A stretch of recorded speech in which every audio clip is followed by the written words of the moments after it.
Welcome to Cypherpunk Bitstream, episode 0x0C, Censorship. I'm Frank Braun, and with me today is Smuggler. Hey, you. How are you doing? I'm doing extremely fine. How are you? Pretty good, given the circumstances. The circumstances of what? Of, 2021 not really starting any better than 2020 ended.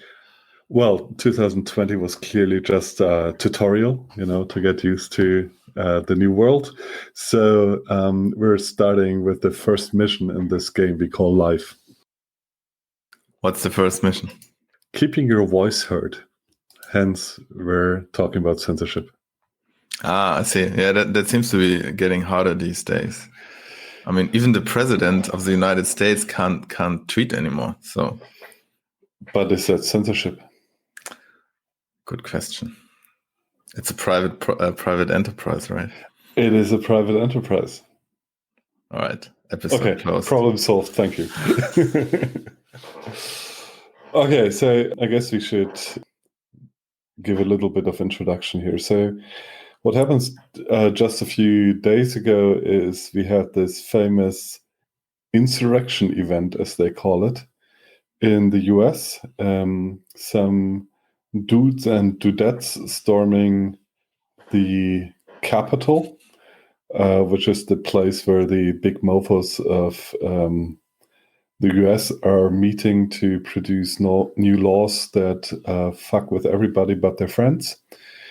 And after that little visit, which sadly actually produced several dead people, as far as I understand, the president of the United States of America, that is the main spokesperson of the administration, lost access to Instagram, I think. And was he even on Instagram? Anyways, Instagram blocked him, Facebook blocked him, Twitter blocked him. YouTube, yeah. I think, as well. YouTube. Okay, the good shit. I'm not sure he was on Instagram. Maybe he was, but do you really want to see him on Instagram? Oh, seriously. I mean, he in his private jet, he on his golf course, etc. I mean, that must be beautiful, he posing with his girls. I mean, come on, Stormy Daniels. When she was 20, she was hot. I don't know. I'm not on Instagram, so I missed out on that fun. Yeah. And it will not come back, So he was blocked and taken down or prevented from speaking, tweeting, posting, whatever, which is nice enough. Who cares anyways? And then the next thing that happened is that Amazon shut down the infrastructure for a thing called Parler, which apparently is libertarian / right-wing / insurrectionist communication method. And Google kicked Parler from their app stores. I think Apple kicked them out as well. And the argument all of them give is that calls for violence were shared there and that Parler is unable to moderate their system good enough. And I think that Apple said as soon as they have good moderation again, they can become part of the App Store again. I think that's more or less the description of what happened, right? I think so, yeah. I mean, Parler is like a social media platform, right? Not a messaging service. The day I wanted to sign up, they were blocked. So I don't really know what they are. So yes, I think they're marketing themselves as a village voice, town hall meeting, whatever, civilized discussion platform that is more or less self-moderated. So apparently their model is that you can have groups that have their own moderators, as far as I understand. Interesting that nobody moved to Gap. Is Gap still a thing? I think it is still online, yeah. Okay. I mean, somehow it wasn't a thing in this situation. For whatever reason, yeah. So, I mean, a lot of people moved to Mastodon over the last few days. I've seen that around, like with several contacts. And there was a big switch from people moving from WhatsApp to Signal, because WhatsApp changed their terms of service so that Facebook is now getting all the data. And Elon Musk tweeted about it, hence everybody is going to the Signal. And as we are speaking, Signal is basically down. Yes. And a ton of movement to Telegram. And a ton of movement to Telegram, exactly. And because Telegram is taking down channels. That too. They probably have to. All right. How do we untangle this? I think to start it off, I think it's a great example of the network theory of power. Some hubs having the control over, some entities having the control over hubs, and then basically being able to switch off people, services, tools. I would slightly disagree with that, because whatever they switched off are not services that you are mandatorily have to use to function in this world. So just because Apple or Google or Amazon kicks you off or Twitter kicks you off doesn't actually mean that the world really changes, unless you're an app developer. And even then the question is, didn't you actually put yourself into a comfy bed that now is turning against you? It's a little bit different when you're talking about banks or stuff like that. When a bank kills you or all banks kill you and your account, that's a different thing, because then you have very little economic activity going on. And we need economic activity to survive in this world, more or less. But when it comes to Twitter or Amazon Web Services, why is that a big deal? Well, because let's say you're like a YouTube content creator and YouTube kicks you off, then you're out of your business. Sure, you can make the argument saying, why did you expose yourself to that risk in the first place? But it is the dominant platform. All the action is going on there. Same goes for Twitter, for like social media snippets. The same goes for Facebook. Even goes for Amazon Web Services to some extent. Yeah, well, let's kick out Amazon Web Services for a second, because I have a really scathing comment on that. But when it comes to Twitter, to YouTube, etc., all these things, everybody is a content producer and can reach everybody, is the fucking product of YouTube and Twitter. So if you become a content creator, you take their product and you're using it, and the only thing that they did is to say, well, you can't use our product anymore, which is, in my opinion, it could be arbitrarily fine. I actually think it's a private business, so they, in my opinion, can kick out whoever they want for whatever reason. Well, that's a classic libertarian argument, right? So I think there are two parts to that. First is it really private business?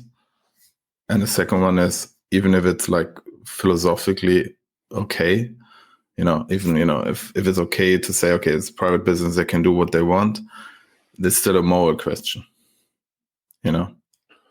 Okay, then let's deal with those questions one by one. What's the first one again? Is it really a private business? So how do you First of all, it's not it's a public corporation. It's not a private business. Which is privately owned.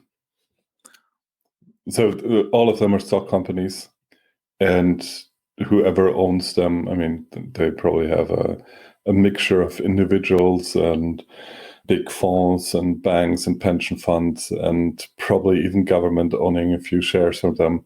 So it's a publicly traded company, and in a publicly traded company, the shareholders, more or less democratically determined by the votes they get through their shares, determine more or less who is leading the company. And if they don't like it anymore, if they don't like the future perspective of the company when it comes to income, they sell the shares. And if they like it, they keep it. Yeah, but that's it. I mean, first of all, it's not true anymore that it's like one share, one vote. I mean, most of the big tech companies are controlled by the founders. Sure, but they have shares as well. Why shouldn't they? Sure, yeah, but I mean, it's not like you can get a big say in Amazon, for example. Well, simply because whoever owns Amazon master shares, which are the founders and first employees, and Jack Bezos is his name, right? Or Jeff Bezos. Hey, they founded the company. They kept most of the shares. They didn't sell them. Why shouldn't they control it? Sure, yeah.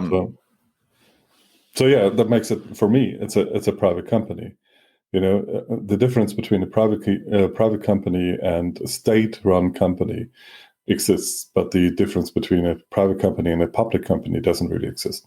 So, I mean, you could make the argument and say, okay, it's a public company because the public owns part of it, but that's not true. It's private shareholders. And okay, the majority of them is early founders, but they own the company. They do whatever they want with it. No, but it's not the argument I'm making. The argument I'm making is that the whole construct of a public or like of a public company is a state construct. How so? Because the state creates the laws that govern these entities. I think that's a dangerously shallow argument, because when it comes to governing our behavior, then the state governs all of our behavior, more or less. So all the laws that we care to adhere to come from the state. And that's the reality of every activity today. You're in a territory, the state creates laws, and those laws govern our behavior if we choose to adhere to those laws. And it's not that those laws really create the concept of a company. You know, they formalize it, but it's not an invention of the state. I think that's a little bit of historic fiction, because we had companies, not so called, before the state existed. And we had people that bound themselves to each other by contract and decided to cooperate together on one venture, which could be, trading, or could be building a canal or whatever. And they would actually sell shares to it long before we had any share law. It was contracts. You can do all of that with contracts. You don't need the state for it. The only thing you need for what we have today is the limitation of liability. That's a new thing. But even there, that's not a new and state-created thing. I mean, we have that concept of limited liability. We have that at least for the last 2,500 years, and it comes from religious law, actually. So if you look into Jewish law, or if you're looking into Islamic law, you have that concept of limited liability already. It's not limited in the sense that personal wealth and company wealth are strictly separated, but the total amount of loss is limited. So you can lose your company and your own stuff, but not forever. So after 7 years or whatever, you're free of your debt, no matter how much outstanding debt you have, and you can restart. So the limitation of liability existed before, and even the limitation of liability for economic groups existed before. It was just a question of contract. You would declare, okay, the total liability that I'm taking in this venture is X, and as long as your contractual partners knew about that was fine. I mean, yes, the codification is a new thing, and how easy it is today is a new thing, because basically we were buying these frameworks from the state, call it a share company, incorporated, LTD, whatever, where basically the name of the company says this is the contractual bounds that the company has, But other than that, it's not really an invention of the states. It existed long before. Sure. But I wouldn't say it's easier. I would actually argue it's harder. That the state made it more expensive to operate a public company. True. Which limits competition. because you have these high barrier to entry. Yeah, I think you're right in the sense that investing in companies has become easier and running a company has become harder. So because of this legal meta framework of what a company is, investment became much easier. And trade in stock and shares became dramatically easier. I mean, that's the thing that really only blew up, in the 80s of the last millennia. So, yes, a publicly traded company for sure is something where the ease of investment has been traded for the ease of operating, for sure. So for shares now, I mean, now in the US at least, it's becoming harder again to invest in many opportunities because you need to be a accredited investor. Oh, right. But you don't have that for companies yet, right? You don't have it for normal shares, but I think for private equity you have it. True. Which is where a lot of the action is these days. True. So yeah, coming back to the initial point, is it a private company? I mean, as long as the company in its day-to-day business is directed only by its board and with laws that apply to everybody, I would still say it's a private company. It becomes a public company when the state makes individual claims, decisions in the state. If the state has a controlling majority in the company and can direct the company, then it becomes a public or a state company. But I would say that neither Twitter nor Facebook are that, apart from their cozy government deals that they have on the side that, of course, influence their business decisions in that sense. But legally, I consider them private companies. So what's the problem? Yeah, that was actually the minor thing. I think the bigger thing is the moral aspect. I think when you get to a certain size, there is a moral dimension to it. In what sense?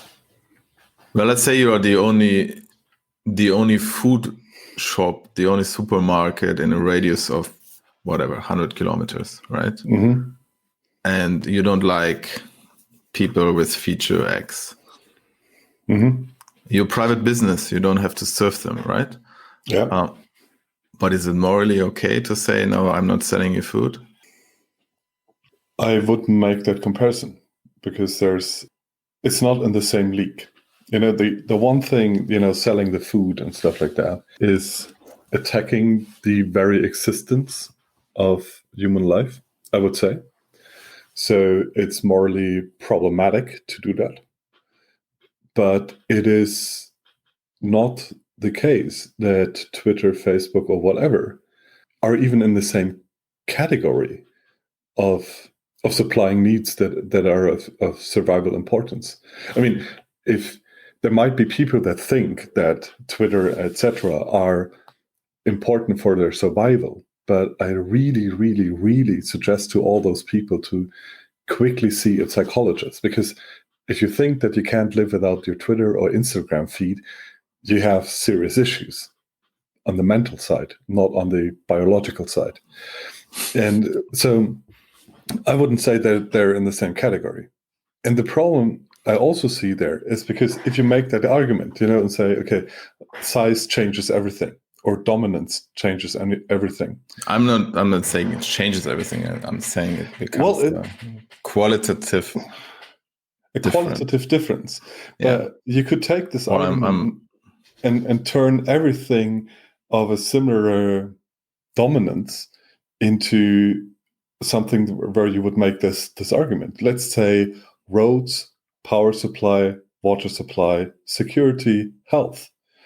If you had dominant providers in that field, do you have a similar argument about them? Because if you do, you just made the argument why the state should exist.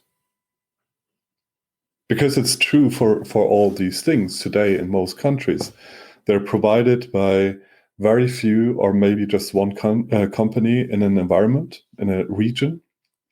Right now, they're regulated and or owned by the state exactly for this argument of saying, yes, we want to make sure that everybody gets equal access to them. So if that is true, if that is a good argument, and I would say it is not, if it is a true argument, then the state in all its welfare functions today would be completely justified. And then basically there is no libertarian argument left whatsoever. Maybe I just turn statist then. Minarchists, I love them. I mean, let me help you out here. I do think that as a private business, you have two fundamental decisions you make every day, 100 times. And that is the decision to say yes and the decision to say no. I mean, you run a business yourself. There's a dude coming who says, hey, I want to give you money for your product. And then your decision is to say yes or no. And usually you say yes because you want the money more than you care about whatever dude is asking. Or you have somebody coming by and say, hey, I want you to invest money into something completely different, and I'm going to pay you really bad for it. And then you have to make the decision of saying no. You know me, I lack when it comes to the latter one. So the fundamentals of us interacting with other people in business or in life are saying, yes, I'm going to agree with you and cooperate with you, or no, I'm not going to do that. And I think that decision, as soon as you take that away, you take autonomy away from each of the workers that work with you, and it takes decisions away from you yourself as a business boss. And it's the same argument that the Amazon people actually made. And I kind of like that because those Amazon workers have more or less said that they refuse to work for Parler because they have different opinions. And I hope that in the future, I may be doing the same argument versus the state and say, no, I don't want to work for you because I don't agree with what you're doing. So it's the same argument. It's actually the libertarian argument to say, no, I'm not going to spend the most valuable resource that I have, which is the time of my life, on supporting your bullshit. And I think that to a certain degree, that is true if you make one exception. And I think the exception is the maintenance of life.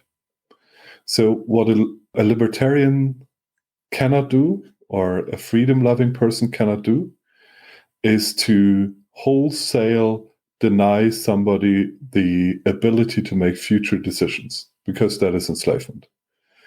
That would count, for example, for the question of food. If there's a starving person coming by that is offering me money, like everybody else, for food, then me denying him that food is a little bit more than just saying, okay, I don't want to do business with you. It's saying, you shall never make a decision again in the future. And that is archy, that is rulership. That is not just a simple, I don't want to work with you. But you draw that line at starving. I would draw that line at starving, yes. Because, I mean, you can always turn those arguments around. You can always say, okay, they don't have the power to deny doing business with somebody on ethical grounds. They might be confused on their ethical grounds, but imagine the government would come to you or to me and say, hey, you're specialists for computer security and you know how to attack systems or whatever. We want you to attack whatever, some unrealistic target, Bitcoin. We want you to spend the rest, or not the rest of your life, but a substantial amount of your time every day on attacking Bitcoin. And I want the right to say, go fuck yourself. Oh, sorry, this is an explicit episode again. I want the right to say, go fuck yourself. Even if I were the only person that knows how to do that, I want to be able to say, go fuck yourself. And if I'm not able to do that, then I have no autonomy at all anymore. Yeah, but that's about you having to do something, It's not about platform providers, hosting videos or hosting apps. Well, it makes no difference to them. That's not true. If you have 1,000 clients or 1,000,000 clients, makes a difference. Still something you have to invest in, because otherwise you could host things for free without doing anything, and you can't. It's this great illusion of the internet that bandwidth is free, that hosting is free, that processing is free. None of these things are free. They're just extremely cheap. Sure, but for practical purposes, it makes no difference if you host one video or one app more or not. Yeah, but for practical differences, that would also mean that if I write open source software and I write into my license, hey, I mean, I don't believe in licenses, but imagine I would, and I write into my license, this software may not be used by governments. It makes practically no difference if it is used by governments. The software is written anyways. It's just a few bytes that are copied. But I don't want to write it for the government. I don't want to participate in that. It's the same reason why I really dislike this concept of taxes. I don't want to participate in their bullshit. It's not about the money for me. Yeah, it's also about the money, but I would have no problem taking the same money, putting it into something worthwhile that I have no control over whatever, but it's good deeds, so to speak. But no, it's the government that tells me I make the decision, you give me the money. It doesn't really matter if there's a factual difference in me providing it. I'm still saying yes or saying no. It's still the case. And in the case of Parler, whatever, those private companies said no. I don't think that it's a good thing that they did that for other reasons. But are they in the right? For me, yes, of course. Because if I withdrew that right for them, what does that mean for me and everybody else? I'm not saying you should withdraw that right, but I'm saying it can quickly become morally problematic. I don't see that happening in the current cases at all. I can't. Well, I mean, I assume Parler was a private business, right? There were some people working on it, trying to make some money. And one day they're building a business, next day they have no business. True. Because a few other people said, okay, you have no business anymore. True, because they didn't stick to the contract that they agreed to. Okay, that contract was very selectively enforced against them. But I mean, quite frankly, what happened there is you have this company of mediocre technical skills signing up with the cloud service, signing a terms of service, and then freaking out if that terms of service is used against them. I mean, please. If you are a tech company and you're controversial, then you might have to invest in the infrastructure yourself. It's not that it's the first time any of these services have been taken down. I mean, talk about HN. They lost Cloudflare. That should have been a lesson to everybody, that some businesses are making decisions not just on the basis of direct line item income, but might make decisions for marketing reasons, for political reasons, or for any other fucking reason they want. So it should have told you as a tech company that you should actually control your tech. And that is what Parler didn't do. And it was used against them. They created a dependency. It was used against them. But it's extremely hard to not create a dependency. There's absolutely no reason to be an Amazon Web Services customer. Technically, there's no reason. It's. I mean, maybe. But there are like a couple of billion reasons to be on the App Store. That is true, and that is the second thing. But for Amazon Web Services, which is one of the things that happened to Parler, there's no reason that you're there, except for you don't want to invest into infrastructure and skills. That is what you do. I mean, you sign up with a cloud provider for one fucking single reason, and that is to save money. And in most cases, that doesn't even work. I mean, there's a second thing, because cloud is bullshit. But yeah, that is what Parler chose to do. They said, okay, we're gonna get this auto-scaling whatever fuck. When we grow, then we don't have to invest the money up front. We don't have to actually hire people that know what they're doing. We don't have to set up our own servers. We don't have to set up our own peering agreements. We don't have to, and so on and so on. Long list of things they didn't want to do. And they got fucked by it. And they could have seen that. It's not that it's unpredictable that happened. You know, if it had been unpredictable, it's a different thing. If you could say, okay, business practice doesn't give us any hint that this could happen to us, then yeah, I agree. Then it's a different thing. But that's not the major problem, right? What is the major problem? Is the app stores. Because like you said, sure, you could have seen that coming. And I agree. You could have seen it coming. It's pretty obvious. And if you want anything even remotely controversial, you don't put it on AWS or some other cloud provider. Yeah. But like I said, there are like a couple of billion reasons for being on the App Store, namely all the people with smartphones, and that's where all the action is going. So it's really hard to circumvent that problem. I mean, we discussed a lot about this ourselves, you know? Sure. I mean, we discussed it primarily because we see that risk. And let's face it, what happens when you buy an Apple iPhone? What really happens is you're not buying a general purpose computing device. It's not actually your phone. It's a phone that you give Apple money for, so you're able to use it under their terms of service that you actually agree on when you switch this fucking thing on.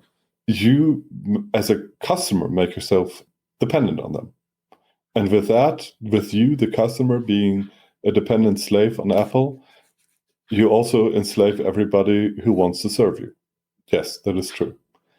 And to a lesser degree, that is true for Android. I mean, with Android, it's really a convenience issue, because on an Android device, you can install stuff that is not on the App Store. It's whatever, 10 clicks away, and you can do that, and a lot of people manage to do that. With Apple, you can't. You know, site loading on Apple is unrealistic. So what? I mean, if you sell a device under a certain terms of service, I don't think that's a good thing. You know, I'm not a fan of people buying devices that are locked down like this.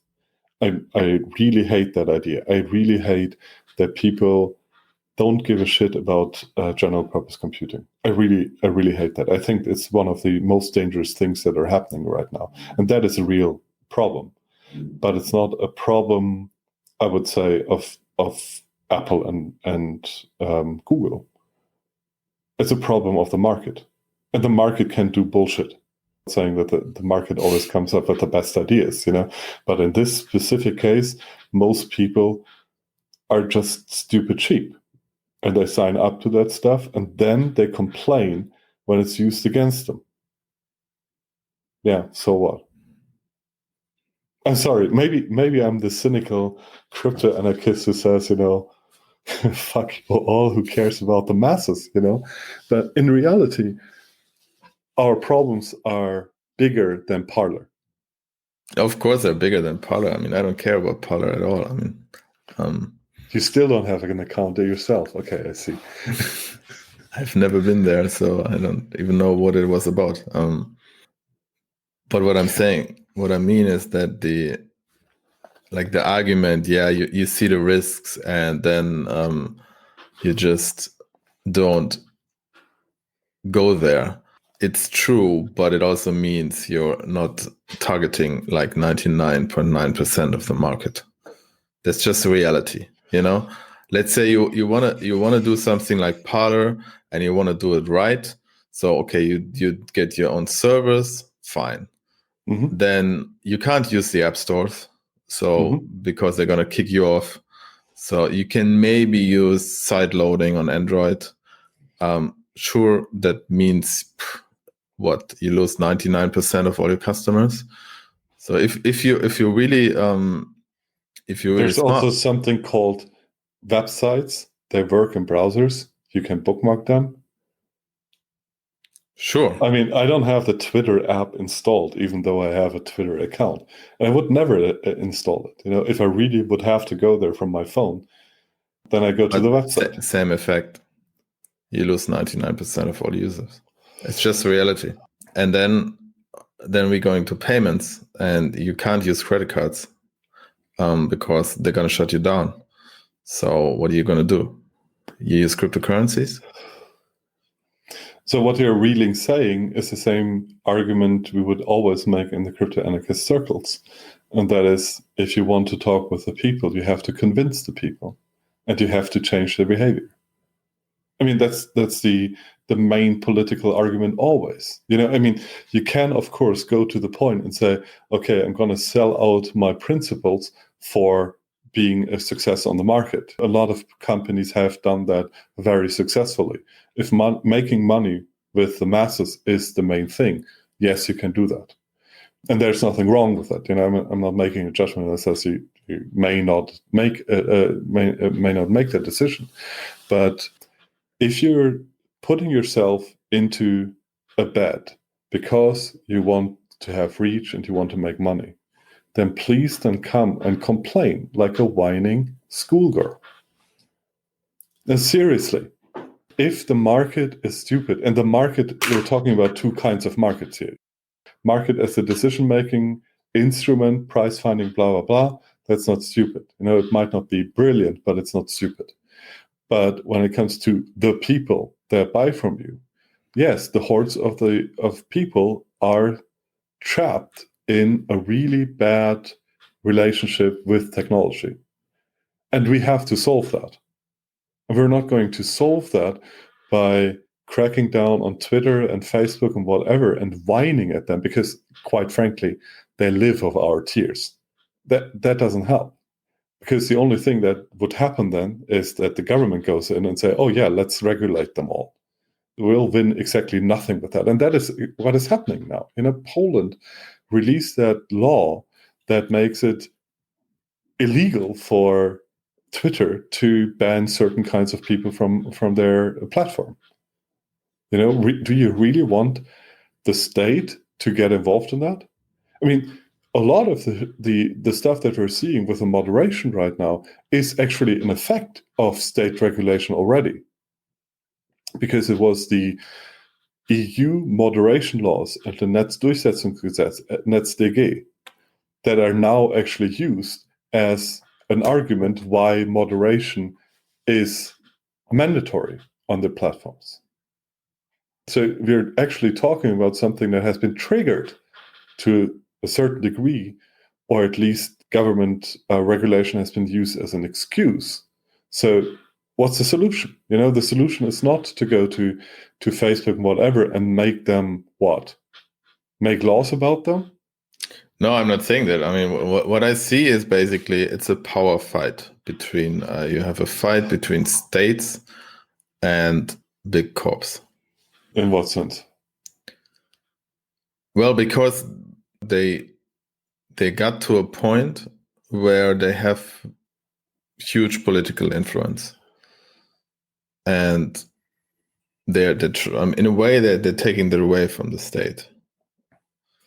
And the states, they don't like it, so they try to force them to go the other way. You can say what you want about private company and all of that, but if a private company, which is one of the biggest news distribution channel, the biggest social media platforms out there, censors the president of the United States, it's a bit of a let's say dicey situation. Well, it might be a dicey situation for any other state, but in the case of the US, they did what the political establishment expected of them. Well, the democratic establishment. The political establishment of the US. expected them to hone in on the president. Of course it did. It's not that there's a huge majority of Trump supporters in the political establishment in the US. It's not. It might be people that like him, but Washington doesn't. And I think that they never liked him there. He's basically in the wrong town, and they're running him out.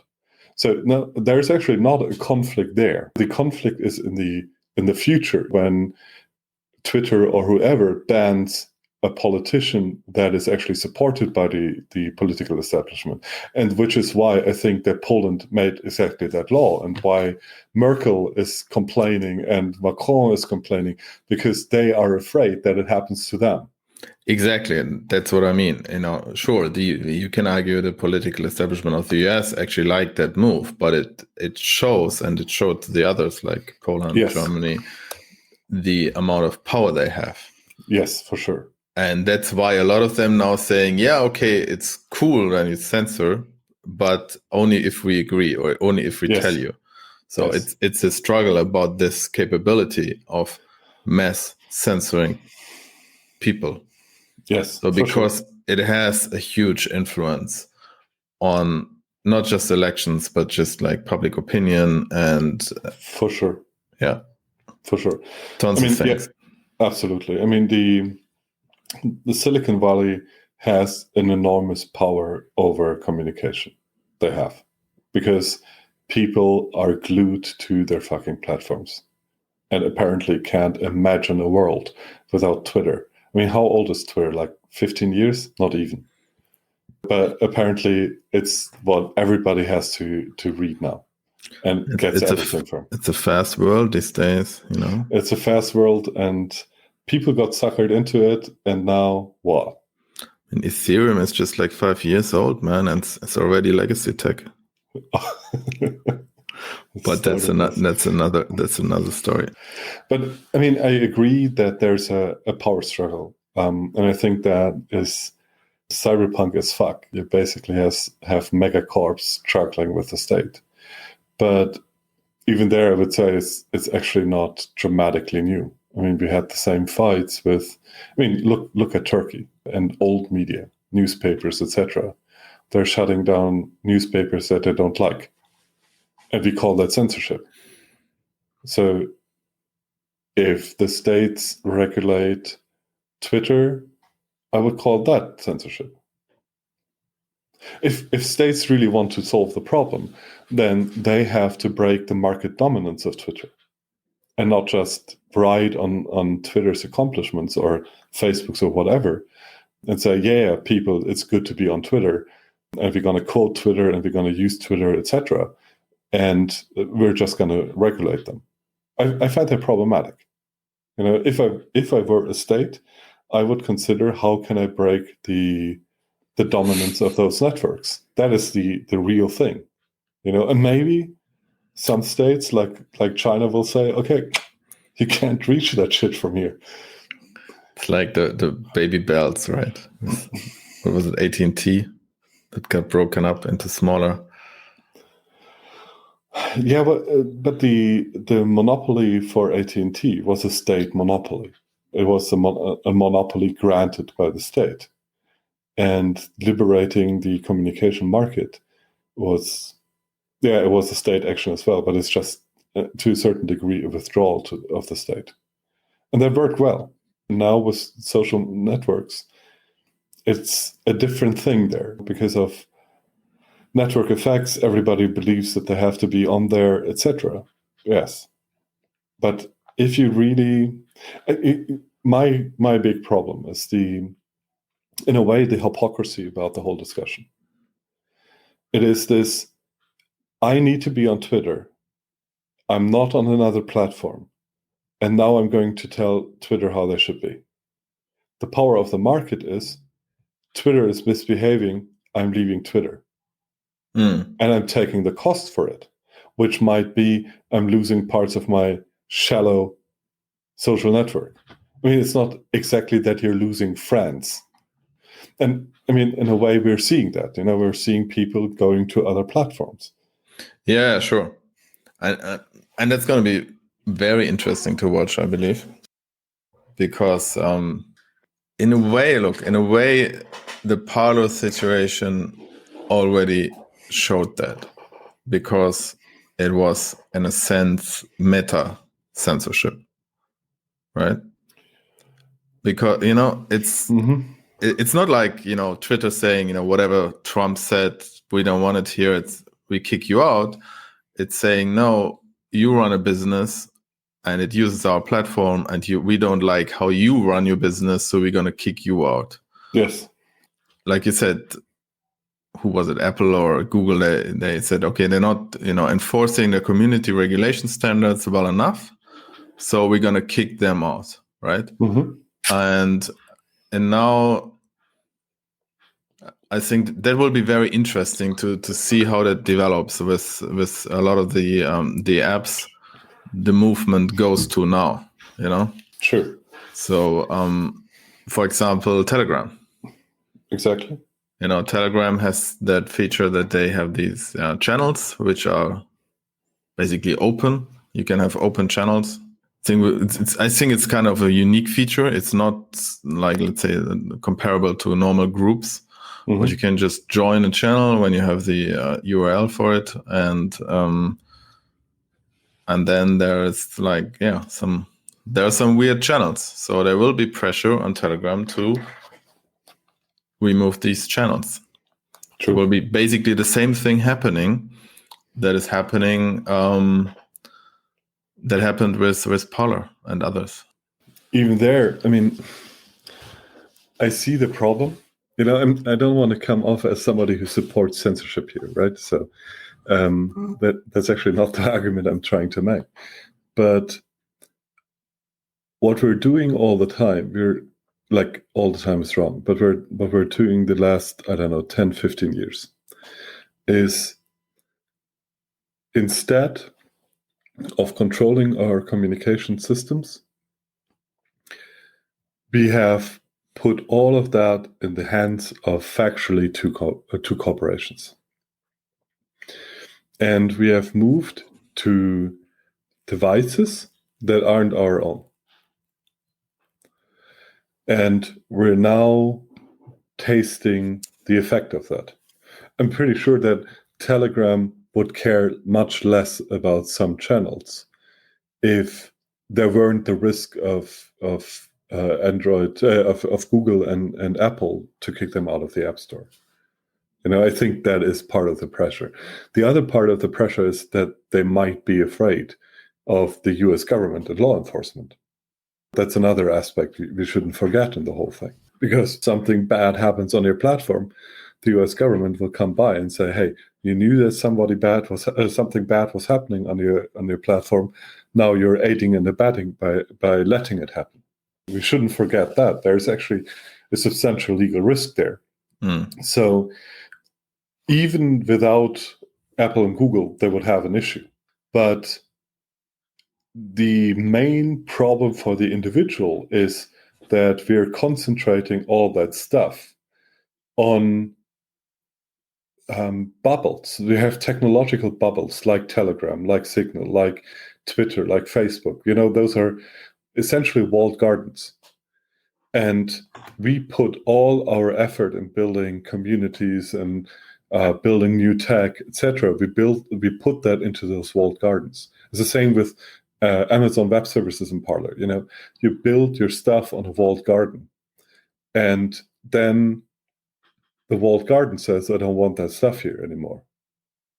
And if we were using open technology, open in the sense, not open source, that's of course good, but open in the sense of open protocols, open infrastructure, then the story is a very different one. But we've given up that idea as technologists. That's not just the problem of the users, it's our problem as much as well, where we say we're going to build an app instead of a website. The blame is with the technologists as much as with the end user who's buying those walled gardens. And what we really have to do, and I mean, we're crypto anarchists, after all, we're crypto anarchists. At least I am. I'm not so sure because you're talking about regulating and I'm not talking about regulating. I'm just pointing out the problems. Okay, so we're on the crypto anarchist leaning side here. So crypto flirting. Crypto flirt. Yeah, so the crypto anarchist approach must start with checking out where control really is. And control starts with the device we're using. Sure. And then it is the network that we're using. And when those two things are controllable by us as much as anybody else, then we're more or less free to do whatever we want. At a certain point, we had that. If there are people on this planet that still have laptops, you might have heard about that. It's basically I think I got 10 of them. Yeah, exactly. It's basically a tablet with a keyboard that you can install something else but Android and iOS on. And there are people that are running Linux or BSD or whatever. So it's up to them what runs on their devices. Those are general purpose computing devices. The decision of what you install is yours. And with the network, that's a different issue. The device, you can have your own devices more or less. You can have a smartphone that doesn't run Google or Apple.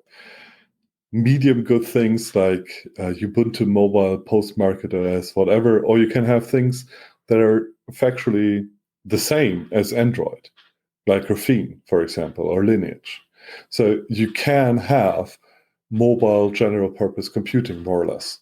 It's not for everybody, but at least for everybody who spends a couple of hours of time or has a friend who knows about tech. So you can have that. It's a choice.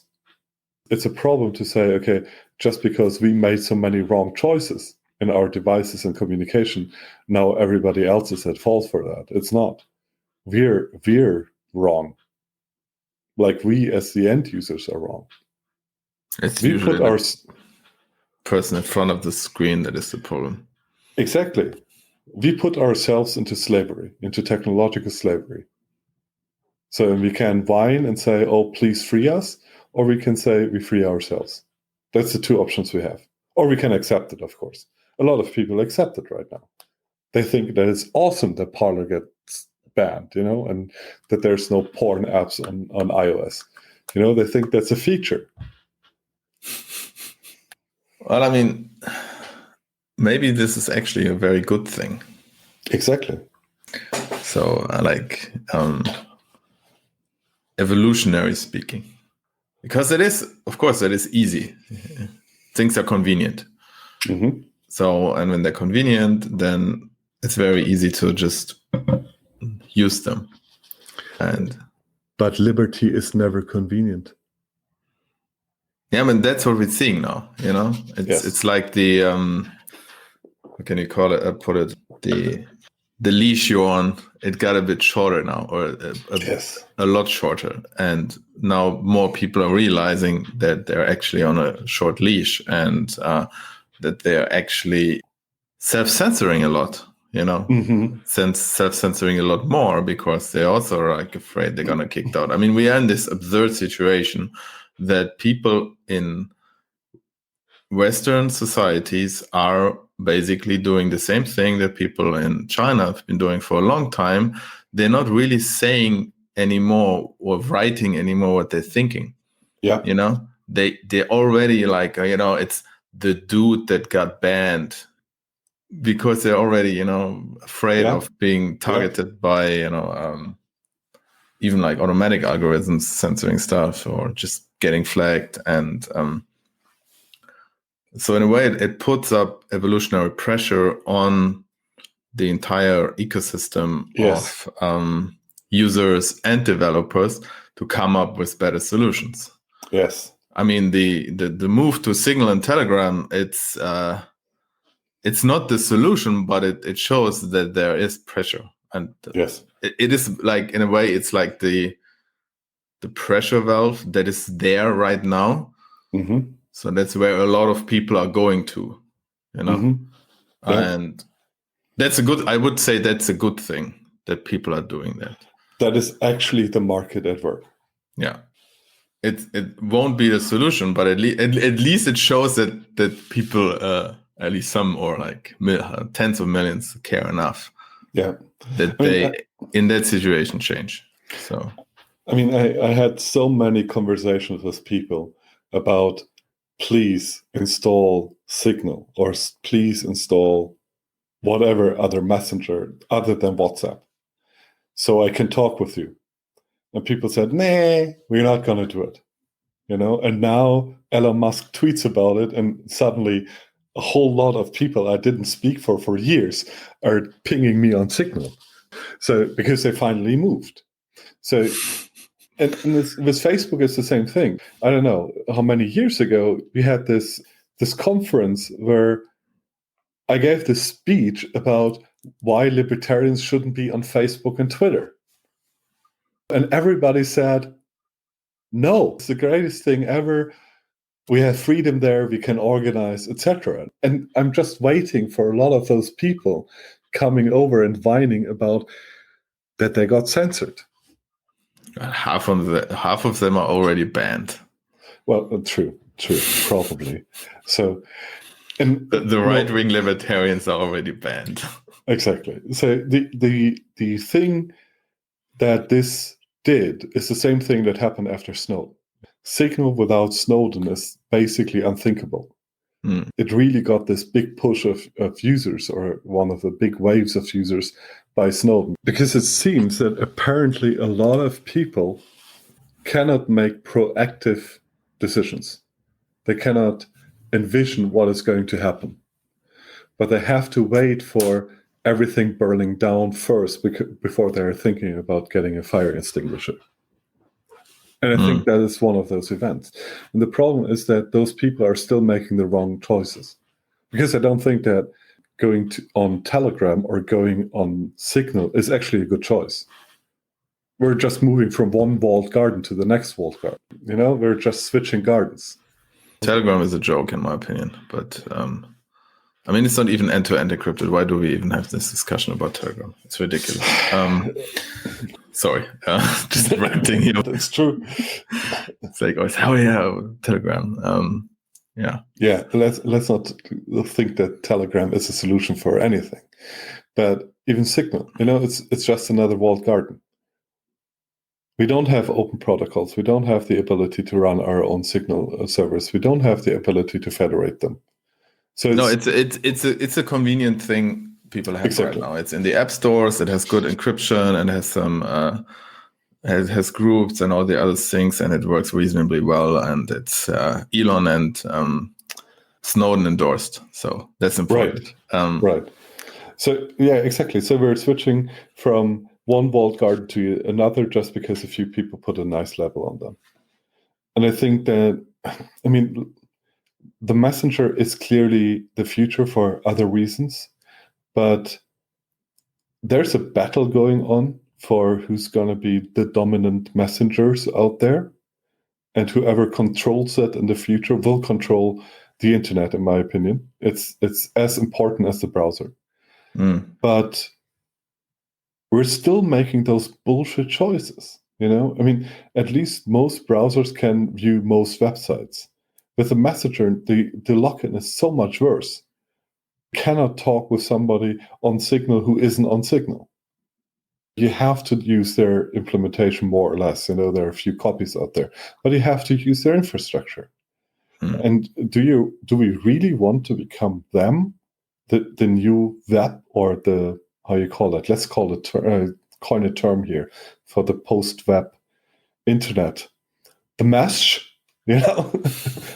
It's spelled MESG, okay? Or no, it's spelled MSG. So the future of the internet is not the web, but the MSG. Do we really want that to be a single company, or like a handful of companies with incompatible and not bridgeable walled gardens? I don't. I think that's a bullshit idea. It is a bullshit idea, and even if you grant Signal, which I would actually grant them, that they have good intents. Yes, they do. And I think That's my impression. Yeah. Yes. I don't agree with every technology, like every design decision they make, but I actually think they're like honest. Yes, I think so too. But it's still, sure, it gives you this central point where you can attack and regulate, right? And fail everything. I mean, right now, Signal is still not up. Still not connected. I'm cut off with most of all my friends except you now. Yeah, exactly. And why are you not cut off from me? How could you reach me? XMPP.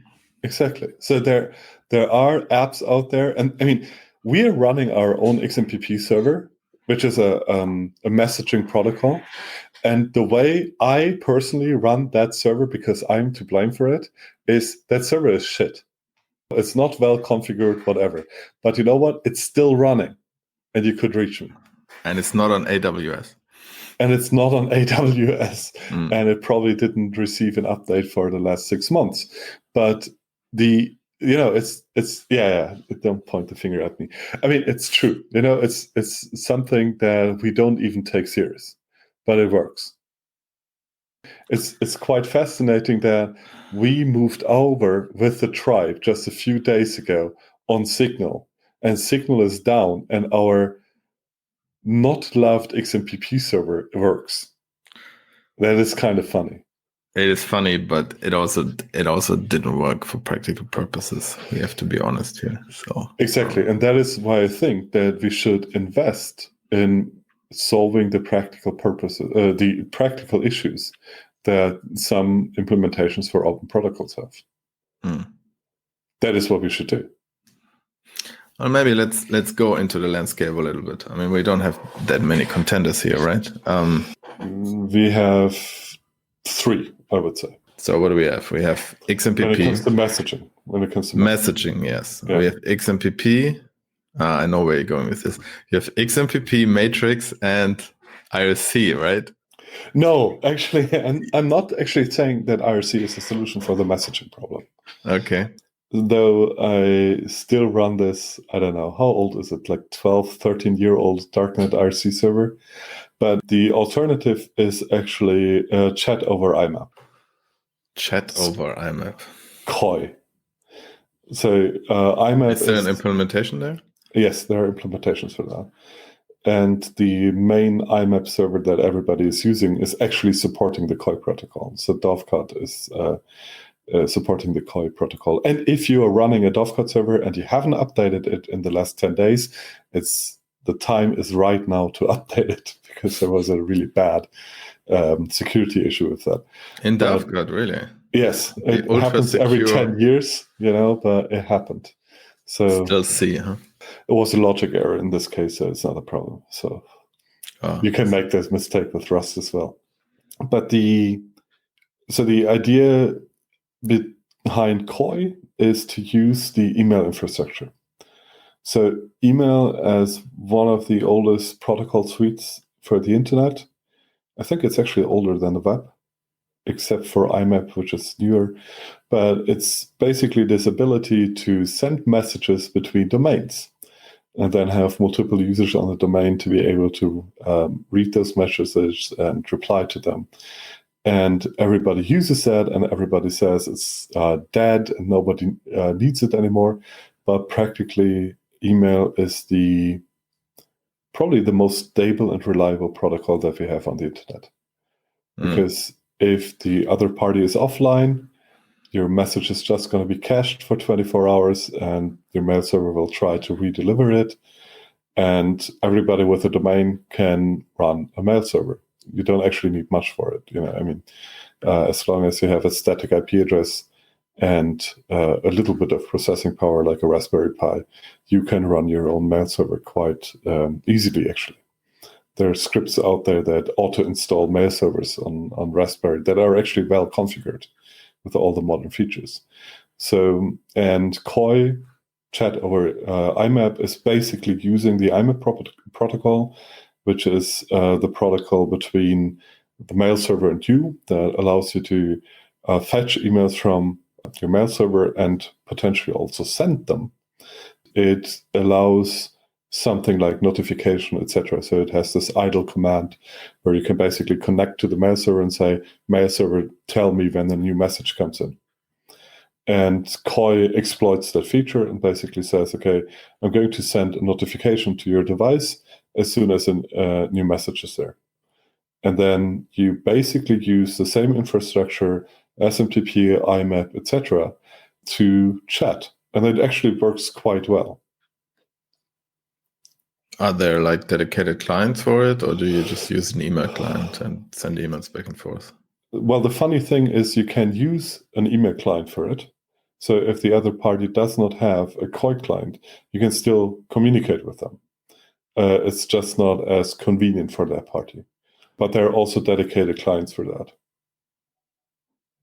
And the interesting thing is that except for the TCP/IP stack, DNS, domain registration, and the SMTP protocol itself, and IMAP, it doesn't need any external resources. So it's a very foundational thing on the internet. Mm. And it's basically uses the most common building blocks. Yes. And it's federated. It has failover. It has store and forward capabilities. It could easily be extended to be made anonymous, etc. So it's not prime time ready yet. That's one of the things. Of course, the clients are not prime time ready. What do you mean by it can easily extend it to be made anonymous? By putting mix nets in there? Yes. So, or just by having relaying services. So, I mean, we did that in the 90s with email. I mean, what most people are not aware anymore is that all the anonymous on the internet stuff comes from research on anonymizing email. And to a certain degree, that was successful, but forgotten by now. Putting the same brain power we put into whatever tech fad into making email more secure and more private would actually lead to results. I'm convinced. I mean, people disagree with me on that, but I don't see a technical reason why that shouldn't happen. So Koi is in my opinion, is the long-term best solution for the problem, because it integrates everybody. You can reach everybody who has an email address. You don't have to exchange new identifiers. You can use existing cryptographic libraries, etc. So you use existing infrastructure. So I think that in the long run, it's the best choice that we have. But even though it's a really smart way of doing it, there are very few people working on it because everybody is, in creating a new messenger and a new protocol, apparently. What are they doing for encryption? Well, you can use PGP on top. You can use... Well, you can use stuff like Omemo with some modifications. And even when it comes to the PGP protocol, a specification being a little bit outdated, it's not unrealistic to build a very similar thing, but more modern on top of email. It just has to spread. That's always the issue with encryption. Both sides have to support the protocol. And that is really up to the people that build the clients for it. Well, I mean, that's the reason I think why we got to this state that we have all these centralized services, because it's so much easier to bootstrap them and to update them and things like that. I mean, that's basically the argument Moxie is doing with Signal. You can see that in XMPP land that a lot of the problems come exactly from that it's hard to move the entire ecosystem forward and make it compatible. Yeah, because what you're really talking about is the art of gardening versus having one good garden. So what Moxie is doing with Signal is building one good garden. But it's one garden, and it's Moxie's garden, and it will remain Moxie's garden. and you're a guest there.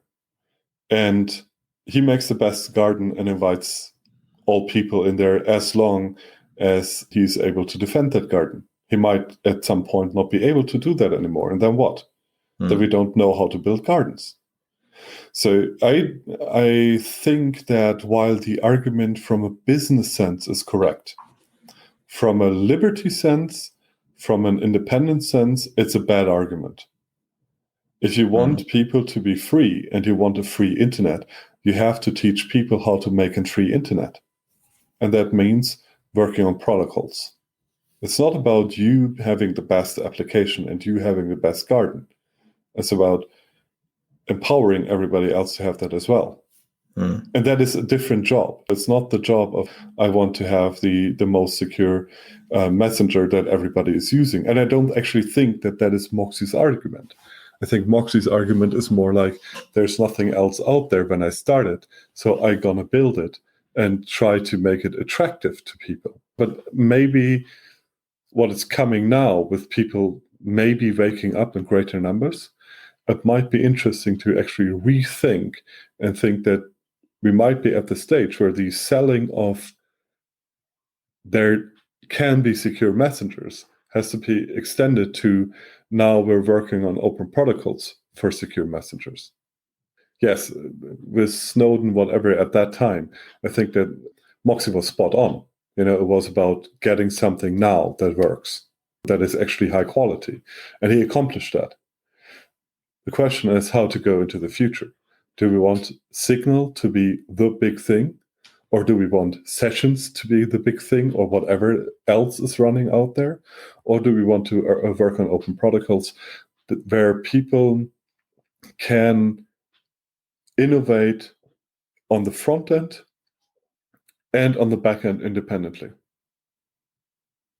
And if the internet has shown us anything, it is open protocols, it is shared protocols, it is documented protocols that lead to general innovation and freedom.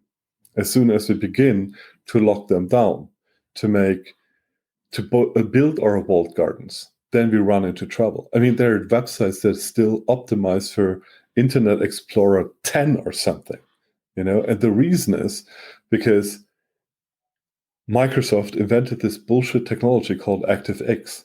And there are so many applications now stuck in ActiveX. And people cannot move away from it because there's so much money sunk into proprietary software. Yeah, same for Flash, right? Same for Flash. So that is a mistake we do over and over again. I mean, we do the same mistake when it comes to cloud service providers. Whoever thought that it's a great idea to make your storage always S3 compatible? That's like you're putting yourself into another form of chains, and you're creating technological legacy that will control you for probably the rest of your company life or product life or whatever. It's a really bad idea. And that is why we have open protocols, because open protocols allow us to innovate without getting stuck. The innovation is just a little bit harder because it means cooperation. That is the hard part about open protocols. You have to cooperate with people. Well, that's a good argument for what I said earlier, that that's probably a good situation right now. Yes. Because there's a lot more pressure there to actually work on these things. And what's your take on Matrix? So to me, it seems like all the action in terms of federated messengers is right now in Matrix. Yeah, there's a lot of action in Matrix. I think that Matrix is a good move in a way. I kind of find the protocol slightly over-engineered. And the same is true for a lot of the implementations. It's very big in a sense. I also think they're a little bit too inspired by hipster stack. However, if you want something that is modern in the hipster sense of modern, then Matrix is where the action happens right now. I'm not really happy about it. I have to admit that. I'm not really happy about Matrix.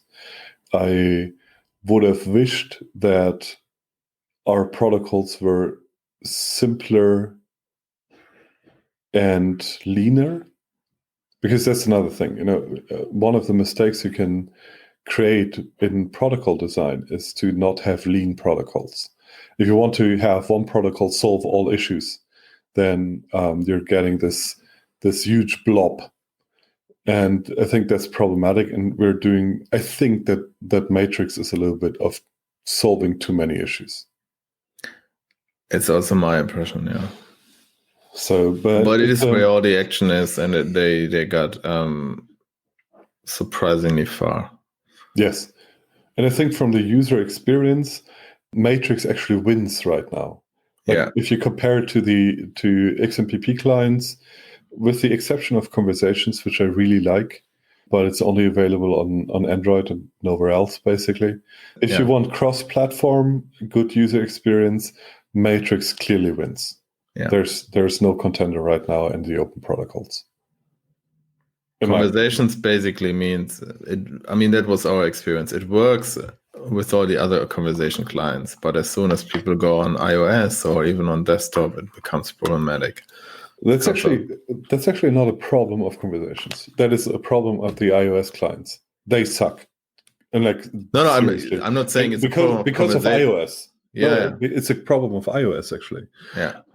So if you want to use XMPP with a good user experience on iOS, you actually have to invest in sending push notifications through iOS. That is the fundamental issue there, and it's an issue with the iOS platform.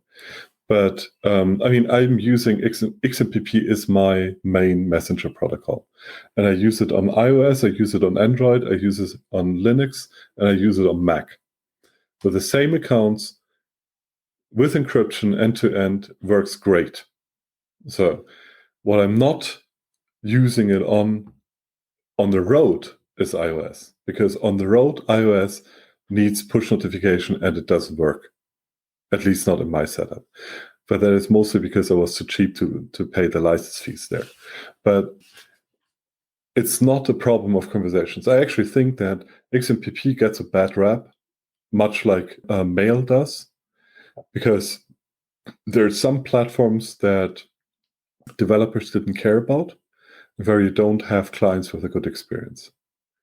But other clients on other platforms, superb experience. I rather use XMPP actually than Conversations XMPP. I rather use that than Signal for a lot of things, because I actually find it more convenient. And on my desktop, I don't find Signal on my desktop in any way convenient. But I have Gagem, I think, as a desktop client on Linux, and it works perfectly. I have zero issues with that. And even with Matrix, the big Matrix client is Elements. And Elements, the good thing is that Elements works the same on all OSs.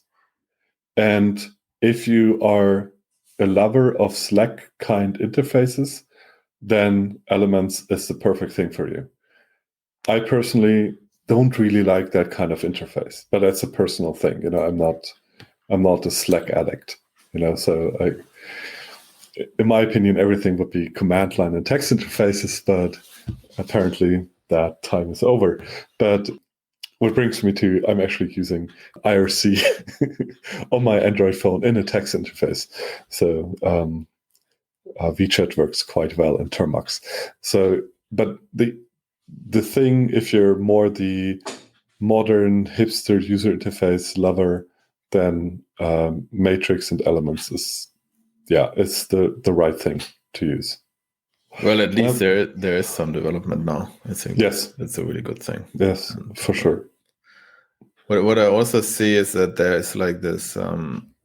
It's like this race, you have the mainstream, messengers, and they are introducing features, and everybody gets used to these features, and then in order to even compete with them, for mindshare, let's say, you have to deliver these features, which turn out to be a ton of work. on the UI level, and it kind of raises the bar for contenders.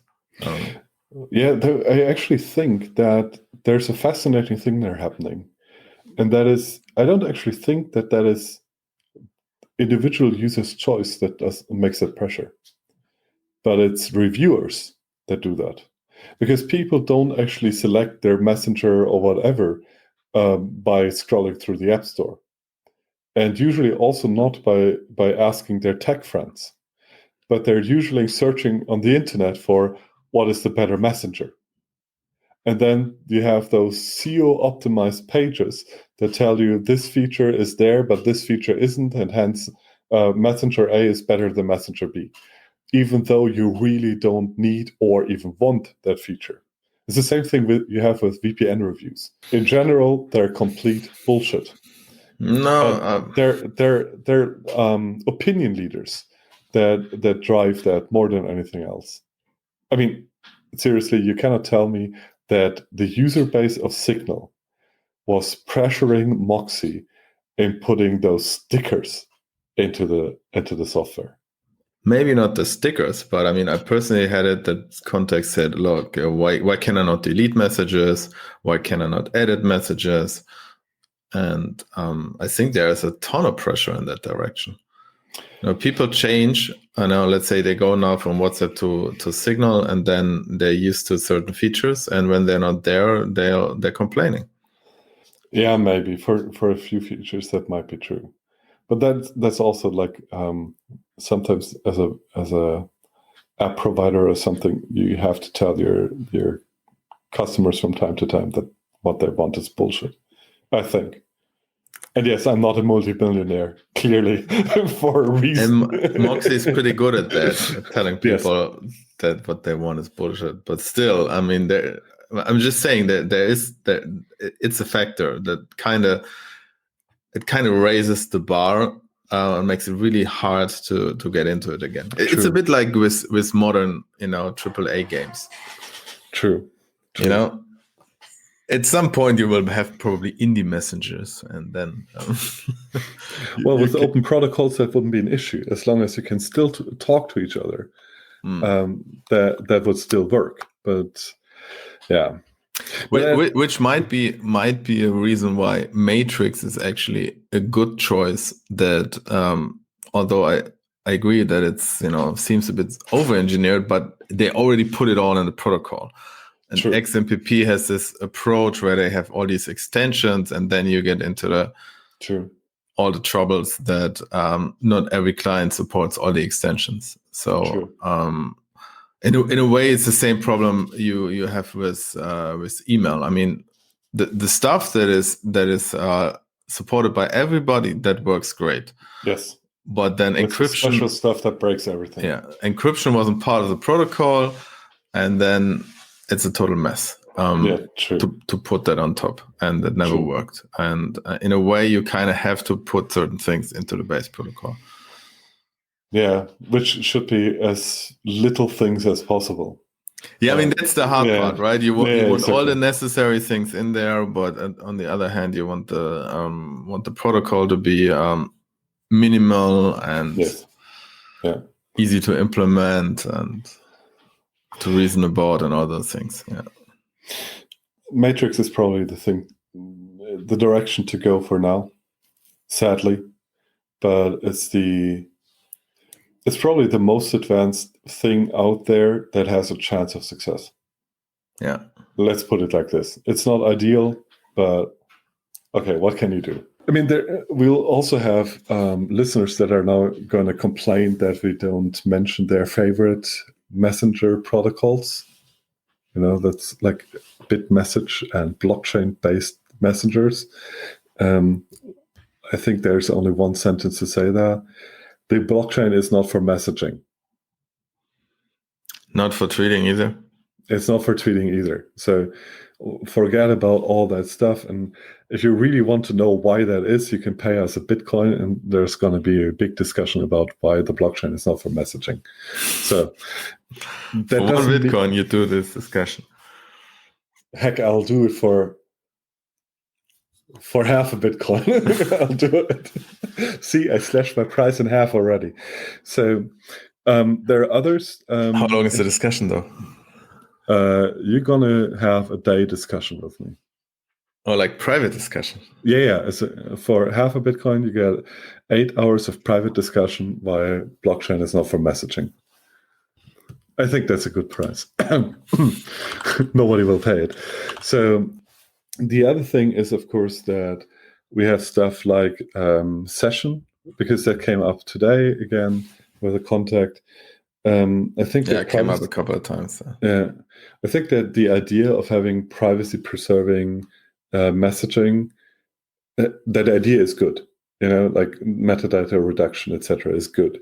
I sadly don't think that Session has a real chance there.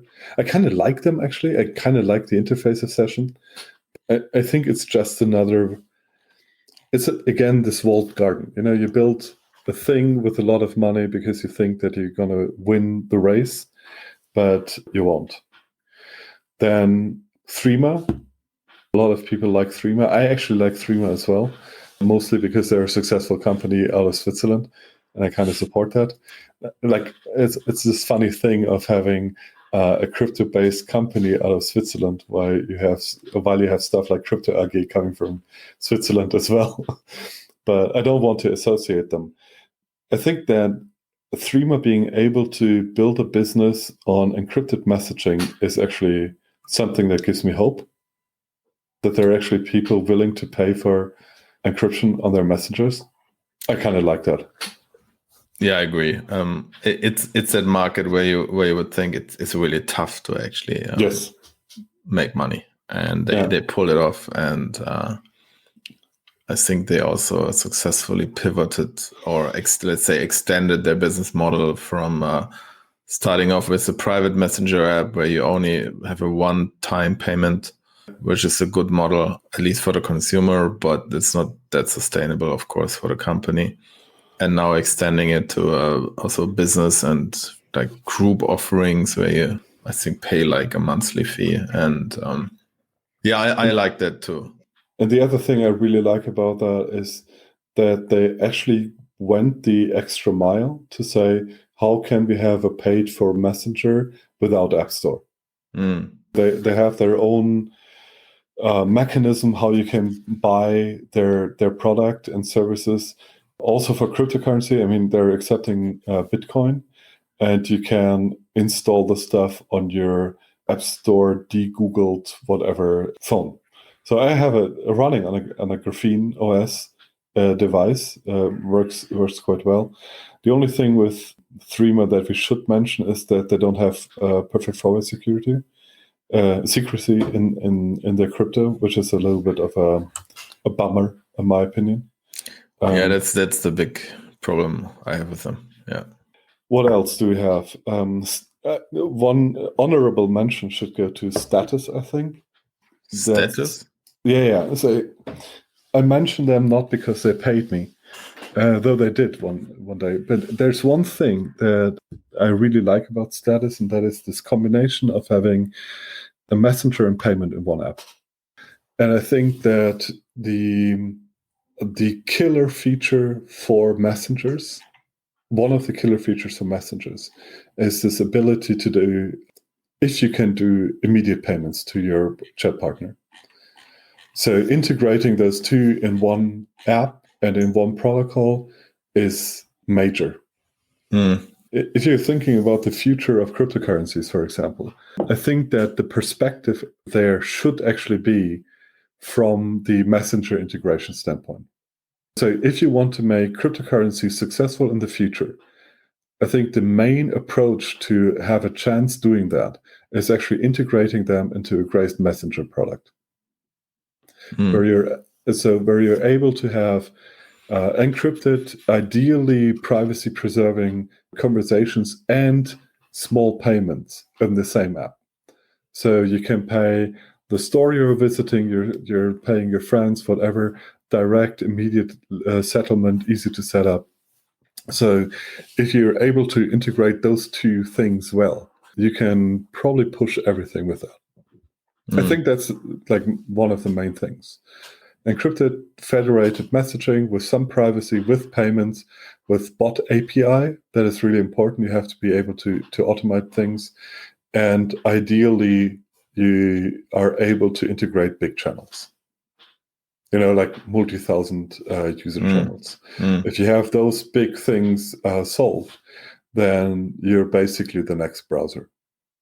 And I mean that. That's not, overplaying it. I actually think that's the future of most of our tech. Well, then the channels have to be more like a social networking. But yeah, yes, I agree with you. It's in a way, it's about integrating cryptocurrencies into the messengers and not making the messages part of the cryptocurrencies. Exactly. And when you successfully do that, you also solve a lot of the privacy issues of cryptocurrencies, because you always have the problem that you have to send your transactions. I mean, even if you have a private cryptocurrency, and I don't believe there is one which is really private, but even if you have the good ones, let's say like Monero, you always have the problem, where originates does the payment originate from, and then if you have a mixnet based messenger, you can solve that problem. Exactly. So I actually think that the killer combination is not necessarily mixnet, but something like a mixnet based messenger combined with a federated blind DBC payment system. So you have enormously fast settlement and provable anonymity. And then you get all the bootstrapping stuff into that as well. It's so much easier to ask a friend to say, hey, can you send me 10 euros or 10 Satoshi over the messenger than, to say, okay, I have to go to an exchange or whatever. As soon as you have the actual privacy in that transaction, then I think that has a big future. Yeah, definitely. And the integration part is super important. It's super convenient if you're, how often does it happen that you say, hey, send me X amount of money on chat? That happens constantly. Or you say, hey, I'm always asking you for money. No, it's the other way around as well, that you say, hey, send me a Bitcoin address so I can send you money. It would be so much more convenient if you would just send me the money. Like in general, it would be so much more convenient if you would just send me money. But I think that if you look at Eastern Europe, if you look at China, etc., if you see what messengers with integrated payment are doing there, a lot of people in Europe and the US have no idea how that could look like and how powerful that is. No, absolutely. It's both things, right? You immediately in the chat you send money, or you can just also request money, right? Yes. Say, okay, you still owe me the $20 for pizza the other day, and send the request, and you just have to tap on it and say, okay, pay. And I think that's the one thing that has actually understood, that is a good combination. Except that I don't think that doing that on Ethereum is a great idea. But that's a different question. Are they doing the messaging on Ethereum as well? I don't think so, but they're using Ethereum for identity blocking. So it's very expensive these days to do that. Yes, I know. It was expensive in October when I tried it out for HCPP, because they were sponsored at HCPP. Right. That is how I got into contact with them. I kind of like what they're doing, and they seem to be friendly people, but doing that on Ethereum, I don't know, man. It was crazy back then, but now the prices are even worse. If you have to pay 20 euros just to get the transaction for your identity through, that's not a viable business model. I saw the price the other day. What was it? The .eth domain, basically the name service on Ethereum. I think it's $150 now for a year to register your name, something like that. That doesn't work, folks. You can't expect that to become dominant. Well, gotta give them some credit. It's pretty incredible what they built on Ethereum, but scaling is a bitch in general. But now you killed one of my arguments in the 0.5 Bitcoin consulting on why messaging shouldn't belong on the blockchain, and that is scaling. I killed it. Yes. Okay. I go down to 0.25 Bitcoin. No, it was the free teaser. Oh, it was a free teaser. Okay. Yeah, you'll have 2 more hours on that question alone, I'm sure. Yeah, probably. Yeah. Okay. But I kind of like where the discussion is going, because maybe there are a few other things in the technological communication, whatever space, that are interesting for anti-censorship that we should talk about. There was this friend that sent around this video of how we don't have a free market on the internet anymore, because you cannot have a successful product without, what was it, creating a bank, creating a credit card processor, laying your own cables, etc., etc. You remember that? Yeah. You saw the video as well. Yeah. You have to create a bank, and then you have to do your own credit card. You have to get the bank accepted, get your own credit card processor, and I think. Oh yeah, no, it wasn't the cables. He stopped at the cables. He said, okay, let's assume the cables work, but you need a distributed content delivery network and the anti-DOS technology. Before we go there, you want to pitch in a bit about Scrit here, while we had payments, or? Hey, go ahead. You're the chief of marketing there. You're the tech guy, so this tech discussion. Or maybe we can bring in our lovely Christine Lagarde first with her funny business, and then we can, because it kind of converges here. I think it's kind of interesting how in a way these things naturally converge. Communication, messaging, and also social media. It's all communication basically. It's just money is communication. Well, you can put it that way, but in a way that always converges. I think it is a natural progression that it will converge technologically, but you can also see it in the whole censorship debate. That there's a lot of censorship going on in communications, but there's also a lot of censorship going on in payments. And for those who don't know, Christine Lagarde was just making this great remarks that there's a lot of funny business going on in Bitcoin and money laundering, and that there needs to be more regulation, like coordinated global coordination of, to get regulation for Bitcoin, which basically means, at least that's how I interpreted censorship. I mean, be it like censorship on a protocol level, or be it just like more control and also censorship in quotes on the exchange level, and how you get in and out of it. Yeah, there's a lot of stuff going on there. I think it's just speaking towards what we're already seeing is that the on and off ramps are receiving more and more attention, and that that is the low-hanging fruit. The thing they know how to regulate is the exchanges. They have the laws for it, and I think the main thing they're pushing for is to get the exchange business really in line and say, okay, you have to be licensed, you have to do your KYC, you have to do AML. And because a lot of exchanges already do that, they will also go a lot into chain analysis there. So, we already have exchanges that have problems with, taking money that comes out of Wasabi or Whirlpool or whatever. So I think that there's this dangerous thing that's called industry best practices. So if you're having a developing industry and you have market leaders developing, then whatever they do becomes best practice, and best practice becomes law. or regulation at least. So, and I think that with too many of the big exchanges already doing chain analysis, that might quickly become best practice that every exchanger more or less has to do.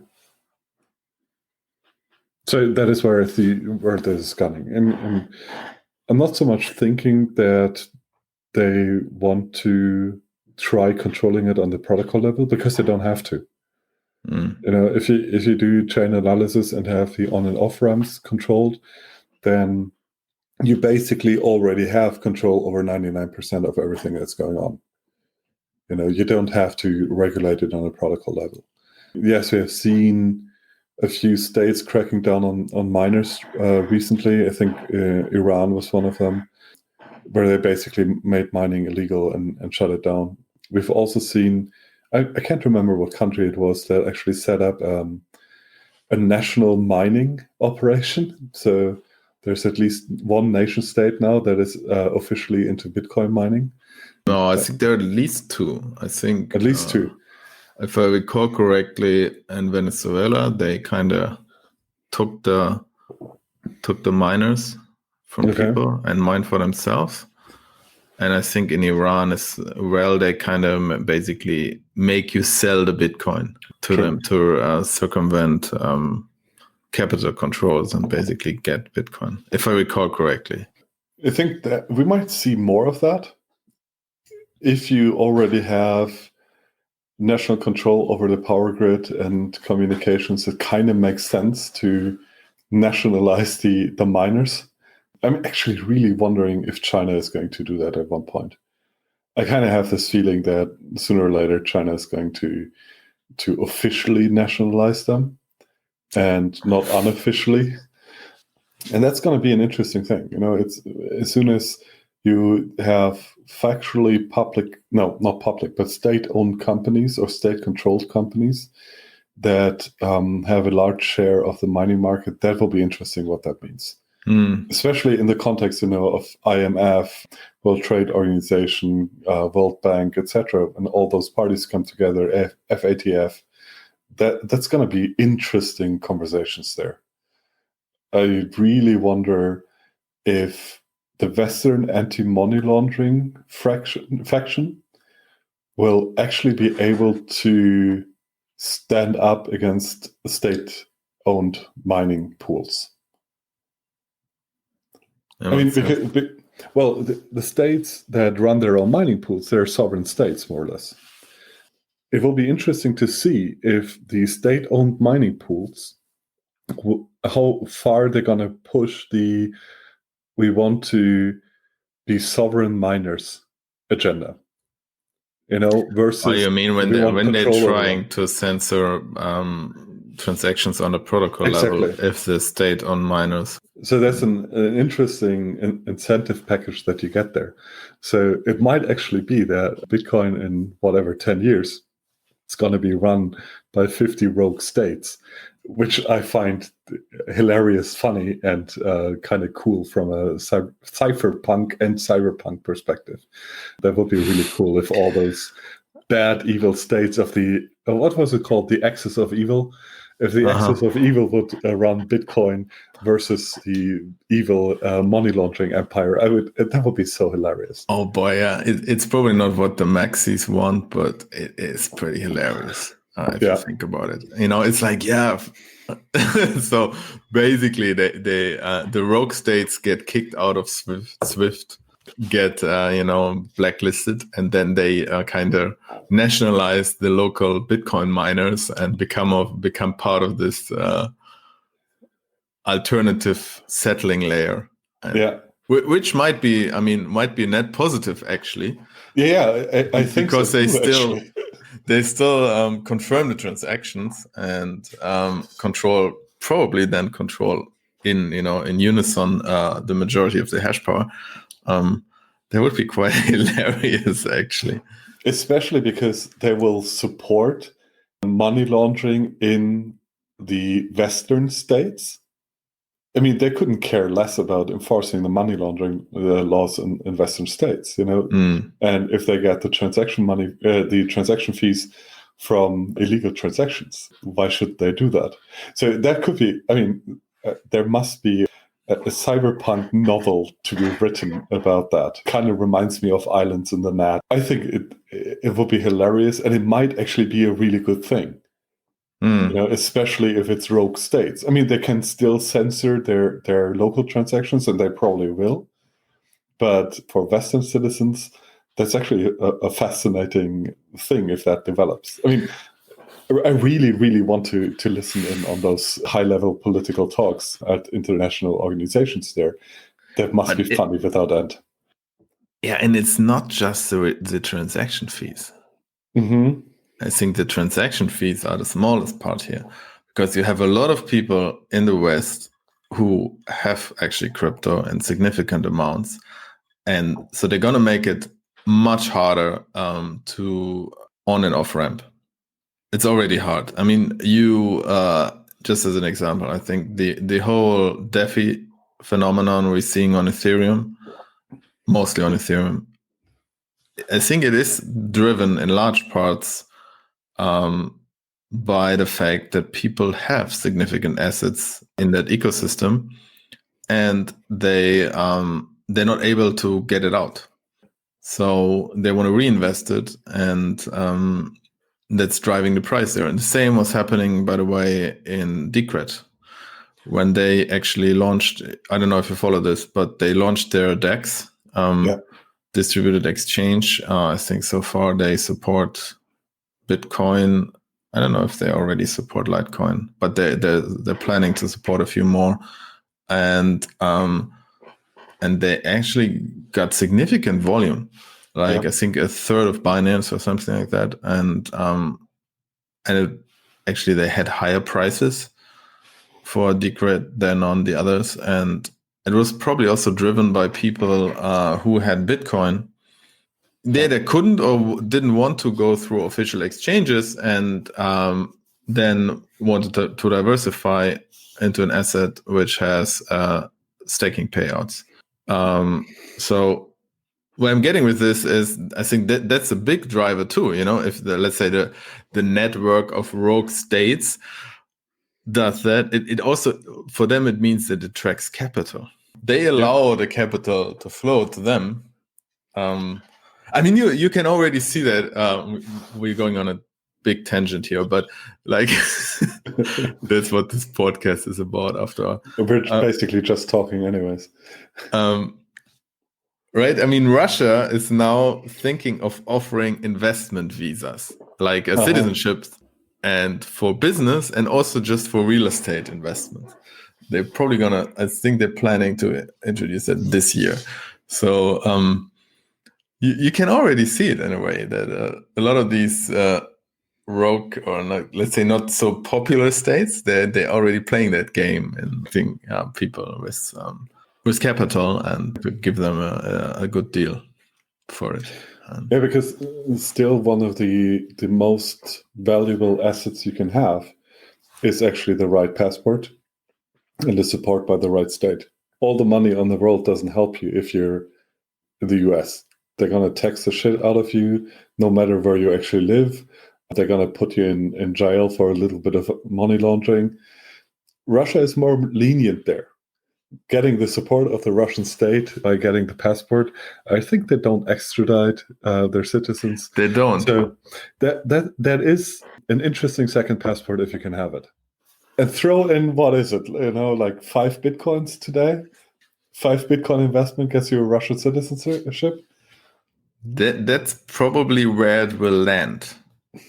Yeah. I think they're talking, I don't know, 100 to 400K or something like that, depending on where you're investing. So probably, buying in Moscow, you have to put in more. And if you... Hey, Putin, shut up, take my money. Be careful what you wish for. There's also the other thing. It doesn't matter how many passports you have. If you're in Russia and you have Russian citizenship, they consider you a Russian. So yeah, true. They don't extradite you, but it goes both ways, True. If they don't want to let you go, they're not going to let you go. So true. There's no perfect world yet. So yeah, we're working on that. Yeah. So yeah, I think that Christine and her ilk are going to crack or coordinate their crackdown on the illegal Bitcoin stuff, so that the funny business is moving into the US dollar and euro more. Because in reality, it's the states who want to have the funny business. Sure, yeah. They don't want all the newly printed money and all the stimulus stuff to go into Bitcoin, which is what a lot of people are doing. Well, that's a smart move. Yeah, I mean, what else are you going to do with it? Put it in your savings account?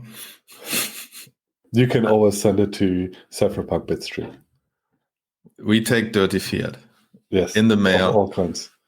If you have too much money and you want this podcast to be released more than once a year, you should send Bitcoin.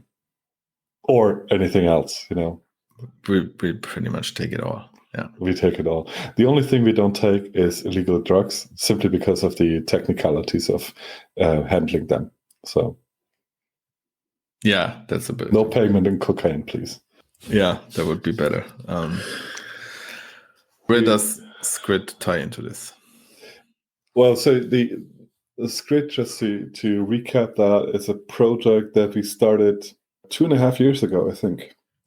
So the idea there is that you take Chromium Blind Cash, which is the original idea of digital money.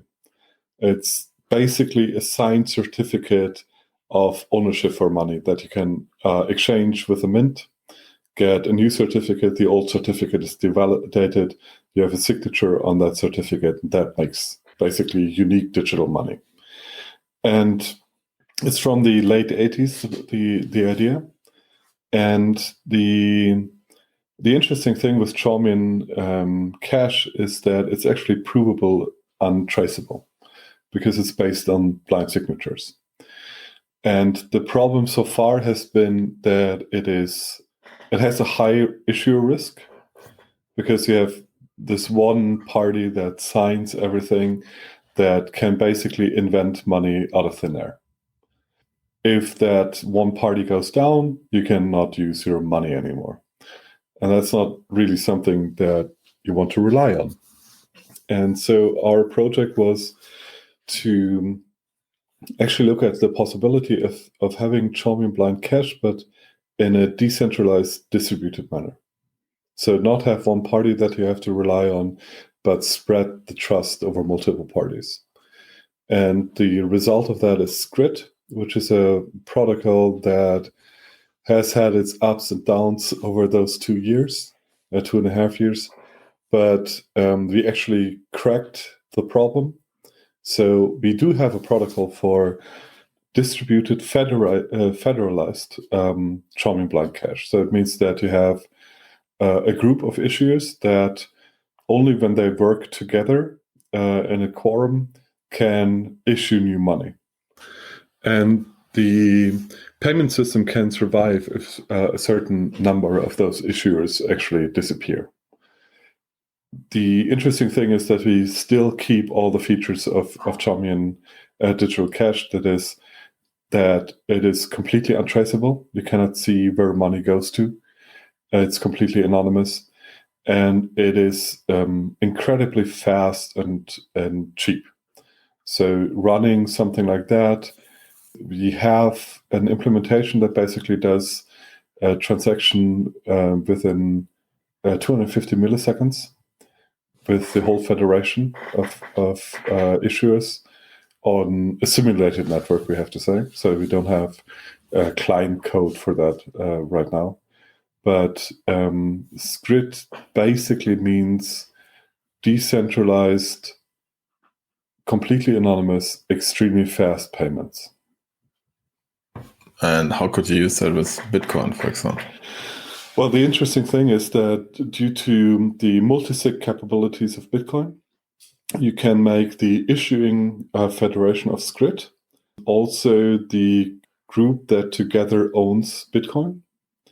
So you can have a multi-sig address, whatever M of N multi-sig address. And with that, you could back Scrit by Bitcoin, make extremely fast, very secure, very private off-chain Bitcoin transactions and then later transfer it back on the chain. Mm-hmm. So it does depend on the majority of the federation, to be honest. It's not enforced by the chain protocol that they are honest, but as long as the majority of the issuers are honest, you can use it as a second layer over Bitcoin or actually any cryptocurrencies that has multi-sig support. Yeah, actually for others, it might be even more decentralized because they don't have the limit necessarily of 15 being the maximum number as it is currently in Bitcoin. Yes. So, I mean, with Bitcoin and Taproot, etc., even Bitcoin will support much bigger federations of Scrit issues. There's a processing issue that is coming into play, so your transactions become slower with a bigger federation. So you won't have this 250 millisecond transaction with a federation of 1,000 Scrit mints. So that won't happen. So your transaction will probably take a few seconds if you do that. But in principle, it's possible. But the federation is fixed, right? So it's not like an open protocol on the federation level that you can just become a federation member. To become a federation member, existing federation members have to accept you. So it's not a permissionless system for operators, like for federated mints. It's not permissionless. So, although it's very permissionless on the end user level, because the mints that are basically the nodes in the federation, they have no way of censoring you. Exactly. So they could, of course, censor connections to them, but because all transactions are actually untraceable, a mint cannot prevent you using the account of another person to make a transaction. And that's, I mean, in a way, as long as you have one cooperating client, like a non-enforcing client on the network that uses the federation cannot enforce permissions. Unless you have one cooperating client, you said? Yeah, so as long as you have one cooperating client, you cannot enforce permissions on Scrit. So if all clients were cooperating with the federation on enforcing permissions, then you would have permissions. It's basically the same thing you would have in Bitcoin as well. But as long as there's one client that allows you to proxy their payments. Okay, for the proxying, you mean? Yeah, okay. Yeah. So there's no way to prove that a client is proxying transactions. So it's invisible to the mints. So basically, you're kind of trading some decentralization or permissionlessness on the federation level. You trade that for having super private and very cheap and fast transactions. Exactly. While you're in the system. Yes, exactly. I mean, in the future, one of the options where that could go is actually that you have a bunch of federations that are more or less independent, and where you have an open protocol to actually span transactions over multiple federations. So you can chain federations, basically. And that is something that, in theory, is possible with Scrit. So you can have multiple federations with different levels of trust that you have into them that could have different prices. And you can actually mix currencies in a transaction. So that's another thing with Scrit, is that you can essentially have as many assets in Scrit as you want and swap them against each other in a transaction. That even works to some degree between federations. So you could actually move money from one federation to the other, to the other, to the other, change assets like currency in between, and actually automate that. So it's something that is very easy to automate and is extremely fast. Because the individual transactions are extremely fast, you can run a transaction through 100 federations within a few seconds. So. That would be, I think, the ideal thing to build into a messenger as a payment system. And especially, I think, with Bitcoin backing, that would be awesome. Just for the fact that it has the most liquidity there and has this store value properties that the strongest right now there. It would turn Bitcoin, at least in that field, from a crypto asset into a cryptocurrency again, because then you would have payments. And there are quite a few interesting properties that this combination of Scrit with Bitcoin has. And that is, for example, this ability that you can send transactions over any medium. You could load a Scrit token on a USB drive and just turn it over. And it's offline verifiable, which is another interesting aspect of it. So you can actually verify that those coins that you got are actually valid and spendable Scrit Bitcoin, even without being connected to the internet at all. So if they have been made for you, let's say, right? Yes. If you're the recipient, there are basically two types of DBCs, and the one that are tied to a certain recipient and the ones that are not. And if they're not tied, you have to exchange them online immediately. But if they're tied to you, then you can verify it even offline, and then you have to exchange them later. Yes, but there's this very interesting property of that protocol where you can use it easily as a person-to-machine payment, for example, because of this offline possibility of verification. So when you go to a vending machine, for example, the vending machine can easily accept Scrit without having to be connected to the internet all the time. So it's only the user that has to be connected to the internet, or vice versa. It's only the machine that has to have internet, but the user doesn't. So it works both ways, essentially. And if you know where you're paying, you can even have the situation that they're both offline for a long time. When you exchange your money up front, let's say for a festival where there's really bad internet, and but then you're limited to the vendors, up front. So it's a project we're still working on, in the sense that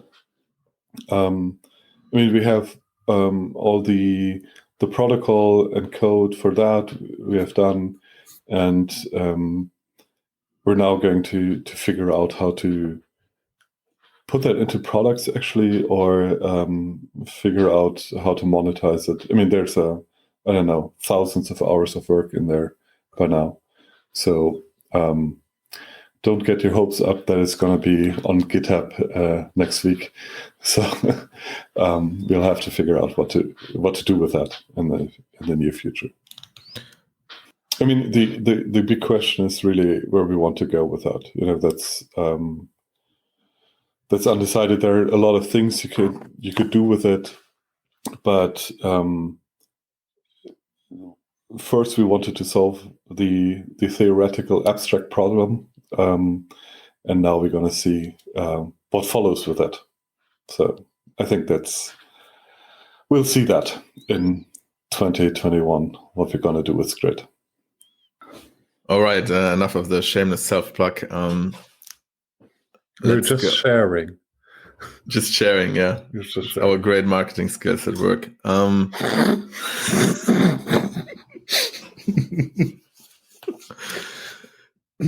Anyway, so going back to the topic of censorship, we talked about messengers, we talked about payments, how they could come together. We talked a little bit about mixed nets. I think they're very important. We actually talked a lot about this in an earlier episode, so we don't want to go into that in detail this time. But maybe let's go like hardcore. What if the censorship becomes really crazy? So basically, Cyberpunk future the corpse versus the man versus the people. Exactly. So what do we as the people do against the corpse when they and the man? The man. Oh, the man. Yeah, the man with the boot. Yeah, exactly. So what do we do? I mean, we're going dark territory now.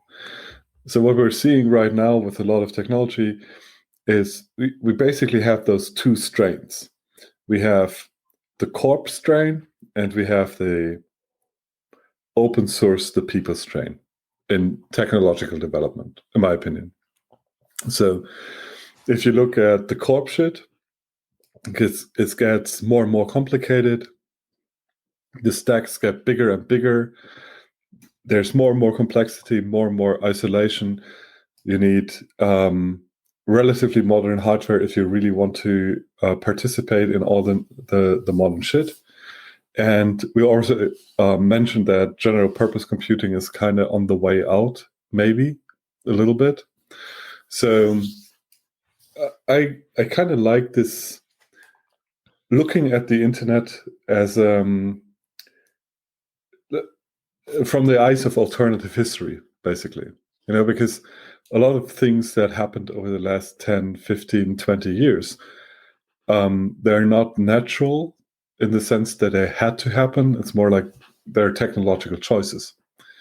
And one of the things there is that, of course, everything is also driven by let's sell more shit, and let's centralize more shit, and let's get more market share and control and everything. I mean, when you look at a modern web browser, that's a more complex piece of software than a modern operating system, basically.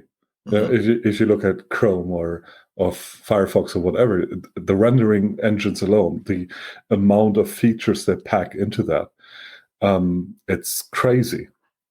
And I think that a lot of these technological choices are also creating new dependencies. It's almost unrealistic to start from scratch today and build a browser that is in any way able to compete with the big fuckers out there.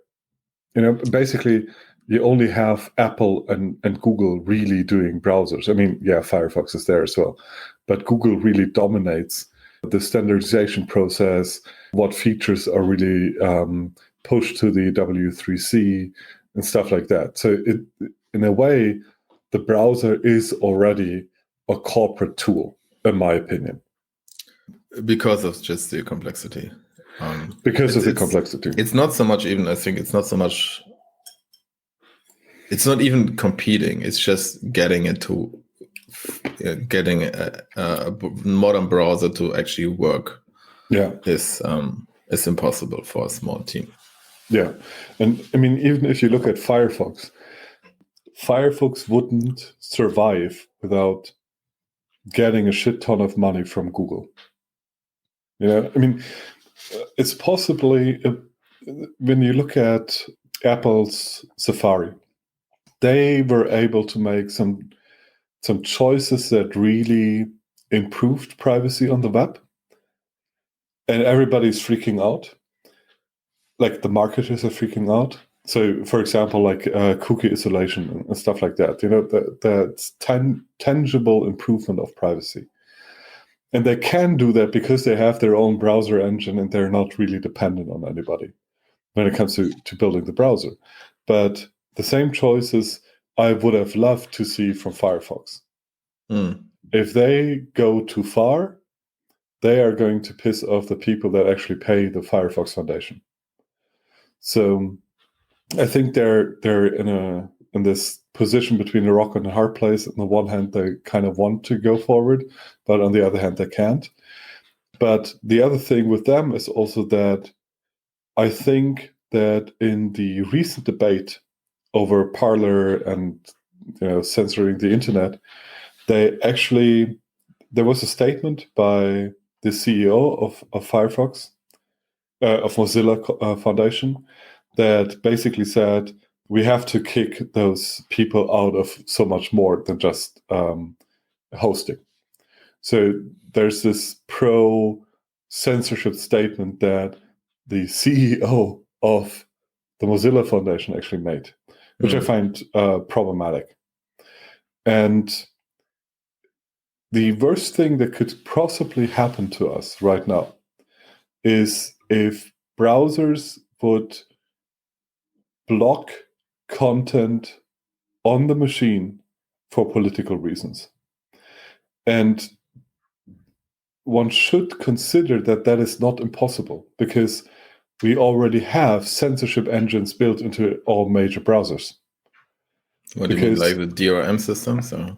No, all browsers have this ability to block websites that are considered distributors of malware and stuff like that. So it's a safe browsing initiative.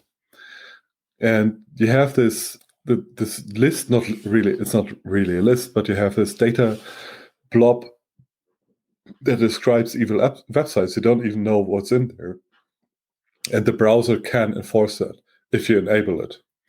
But there's nothing that could keep those browser manufacturers from actually switch that feature on for certain websites that are considered socially harmful.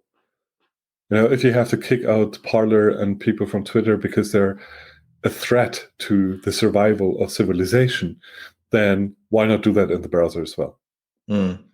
And so we have another one of those walled gardens, or in this case, 3 walled gardens, the WebKit engine, Chrome engine, and the Firefox engine, that basically control what we can see on the internet. So the technology is already there.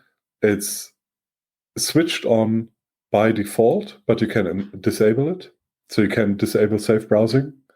But they could push an update that says, okay, you cannot go to website XYZ and look at that because they're distributing, so to speak, a social malware. Hang on, let's think this through for a moment. So, sure, the browser manufacturers, the big 3, they can put it in the browser, they can remove the option to disable it, they could coordinate, which is not unthinkable because they did it now, basically. It doesn't have to be an explicit coordination, just has to be like, yeah, this is obviously bad, so we're going to kick them. And then they have to push it, and they have to prevent alternatives. So that's easy for iOS. Yeah. Right? It's just an update, and they can just basically... And on iOS, you cannot use anything else but the WebKit engine. Oh, yeah, right. So it's already the WebKit engine. So iOS, done deal. Google Play Store, they have alternative browsers, right? Yeah. They could force them. And still, you don't really have to. You put it into the engine, and okay, people could take it out. You would have this war between the browsers, but hey, let's look at the market distribution. 90-something% is Chrome plus WebKit plus Firefox. The official distributions. I mean, I'm talking about alternative implementations like Brave and so on and so on. They exist, and they could continue to exist. But when it comes to pushing it out to the mass market, only those 3, actually only WebKit and Chrome really play a role. Firefox is, I don't know, somewhere around 10% of total market share. So it doesn't really matter, and then the default browser on Microsoft is Edge. It's based on the Chrome engine. So even though it's open source, I mean, even WebKit is open source, but repackaging that in a new browser, having that browser installed, will only apply to relatively few people. And especially in corporate environments, you don't really have the choice of what browser you're using. The company tells you what to use. It would be relatively easy only on desktop for Linux and BSDs to have an alternative. They would probably just fork it or change it, and they also have the culture that does it. But yeah, it would be very easy to roll it out. And exactly. So, and I think that also from technological choice, etc., it might be interesting to look at alternatives to current web browsers. So not just because of the censorship itself, but also by the demands, for example, that they put on modern hardware. You have to have relatively modern hardware. And also the enormous complexity when it comes to tracking, when it comes to rendering, etc. It's you're buying a huge packet by getting a modern browser. And that packet is so big that very few people actually understand what a modern browser is able to do and can do. And that is one of the things where I actually think a lot of our issues come from, is that we have this push towards websites that are not so much about information, but about everything else. They just look pleasing, they're flashy, they're whatever. And in a way, we choose websites today so often based on how they look and not how good the information in them is. So we kind of replace the design with a judgment about the quality of the information on the website, which is not what an open information system like the internet should be about. It's not a design competition. It should be an information competition. And the other thing is that this growing complexity also leads to more and more dependencies for the people that are actually creating websites. I mean, when you go to a modern website, you have those content distribution networks everywhere because there are 20 JavaScript libraries built in, there are web fonts built in, there's everything built in because you're kind of forced to take this race on how a modern website looks like. And you can't really distribute them yourself unless you really know what you're doing. So de-CDNing a website is actually not trivial. I mean, I do that always with our websites, even with the web fonts and everything. I take the CDNs out, so content distribution networks, because otherwise every single visitor to my website would have to download stuff from Google or Facebook or Akamai or wherever and would leak information to them. And that is what every website more or less does today. You're importing a web font, you're almost guaranteed that one of the big internet corporations knows what website you're going to, simply because that website references that. Or if you have jQuery or Bootstrap or whatever in your website, you're always leaking information. And it's very hard for the user to control that, and it's very hard for the web developer to prevent that. And I think that becomes more and more of a problem the more complex our websites become. They eat more bandwidth, they have more dependencies, they're easier to take down, etc. So I think it really makes sense to look at the alternative history approach to the web, which basically means let's go back a few decades and look at how they distributed information back then. Because that's not that. The web was not the first hypertext engine on the planet and not the only one. And I personally am a huge fan of a very old protocol that's called Gopher. So Gopher is it's a text-based, very trivial protocol for just transports the information that the human wants to see. So it's a text-based protocol. You only see text. You don't have any pictures. You don't have any animations, whatever. You only have navigation, links, and text. And there's a whole movement for a text-only internet. And there's even modern developments there. So one of the modern developments is a protocol called Gemini.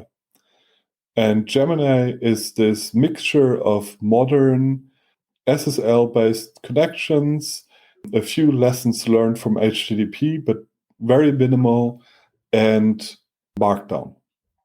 And that basically allows you to distribute information, like on a website, to these very minimal browsers.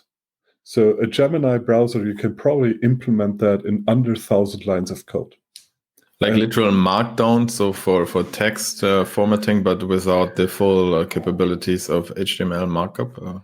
Yeah, so it basically copies a few things from Markdown. So like titles, lists, and that's it. And quotes, I think. So, but everything else is plain old text. Mm-hmm. And it does have links, and it does have the ability to download binary data, so you can download pictures over it or files, whatever. But there's no like inlining of pictures and Exactly. There's no inlining of pictures, and the navigation structure is part of the protocol. So it's very easy to see where links are, to structure navigation, etc., which actually leads to this text-only web to be extremely easy to navigate. So the brain power you need to actually orient yourself on one of those sites is minimal, because those links are always in the same place. The protocol is so easy to parse that there are like tens of browsers out there that basically all work the same way. And you don't have this huge learning curve when you're going to a new website. You don't have to learn a new design language, etc. And that lends itself very much to devices that are extremely low powered. So you can use Gemini on a microcontroller. So it's relatively easy to implement that on something like an ESP32 with a little display. You could have a browser in your pocket for 30, 40 US dollars. The servers are extremely lean. So on a Raspberry Pi, you could have thousands of simultaneous connections to your website or Gemini site without much of an issue. You need very little data that actually runs through the pipe.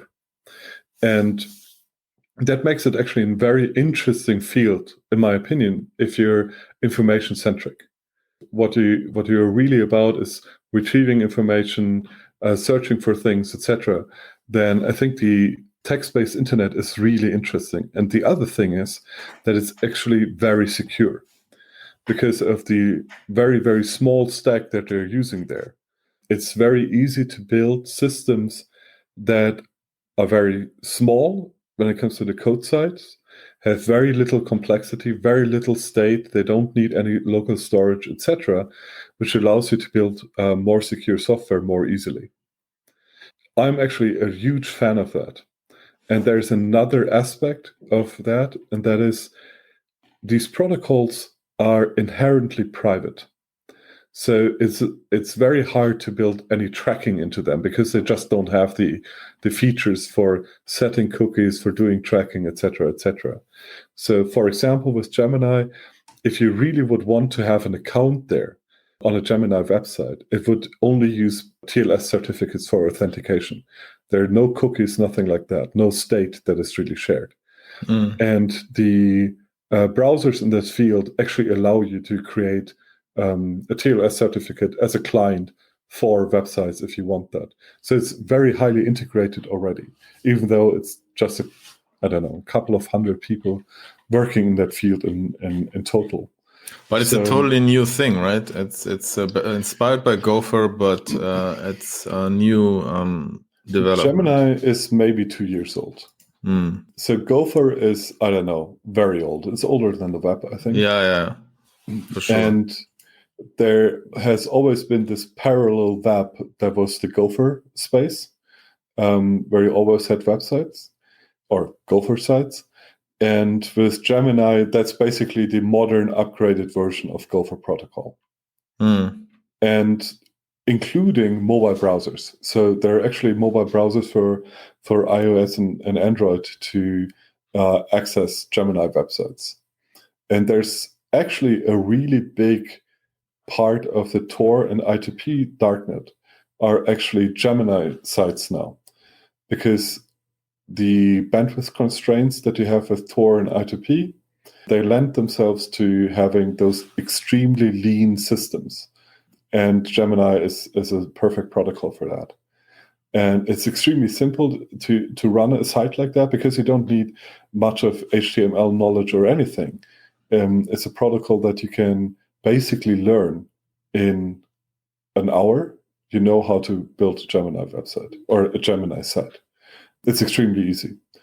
And that basically allows everybody to actually participate in that space. You mean basically how you write your content? Yes. Just text files with some markup.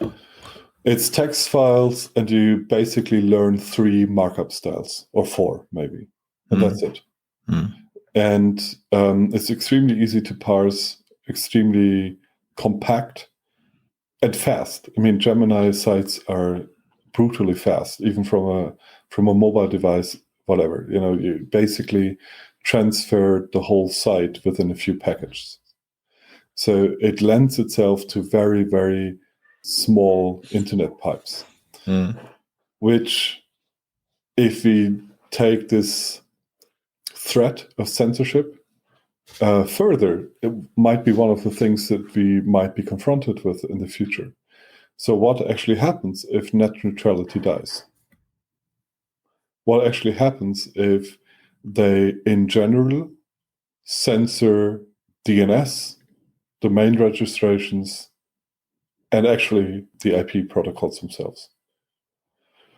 So one of the things that... But do you think Gemini can help with that? I mean, the way I understood it now, the way I understood it now, it's still like a server-based system, right? You go to some domain, you say, okay, give me the site.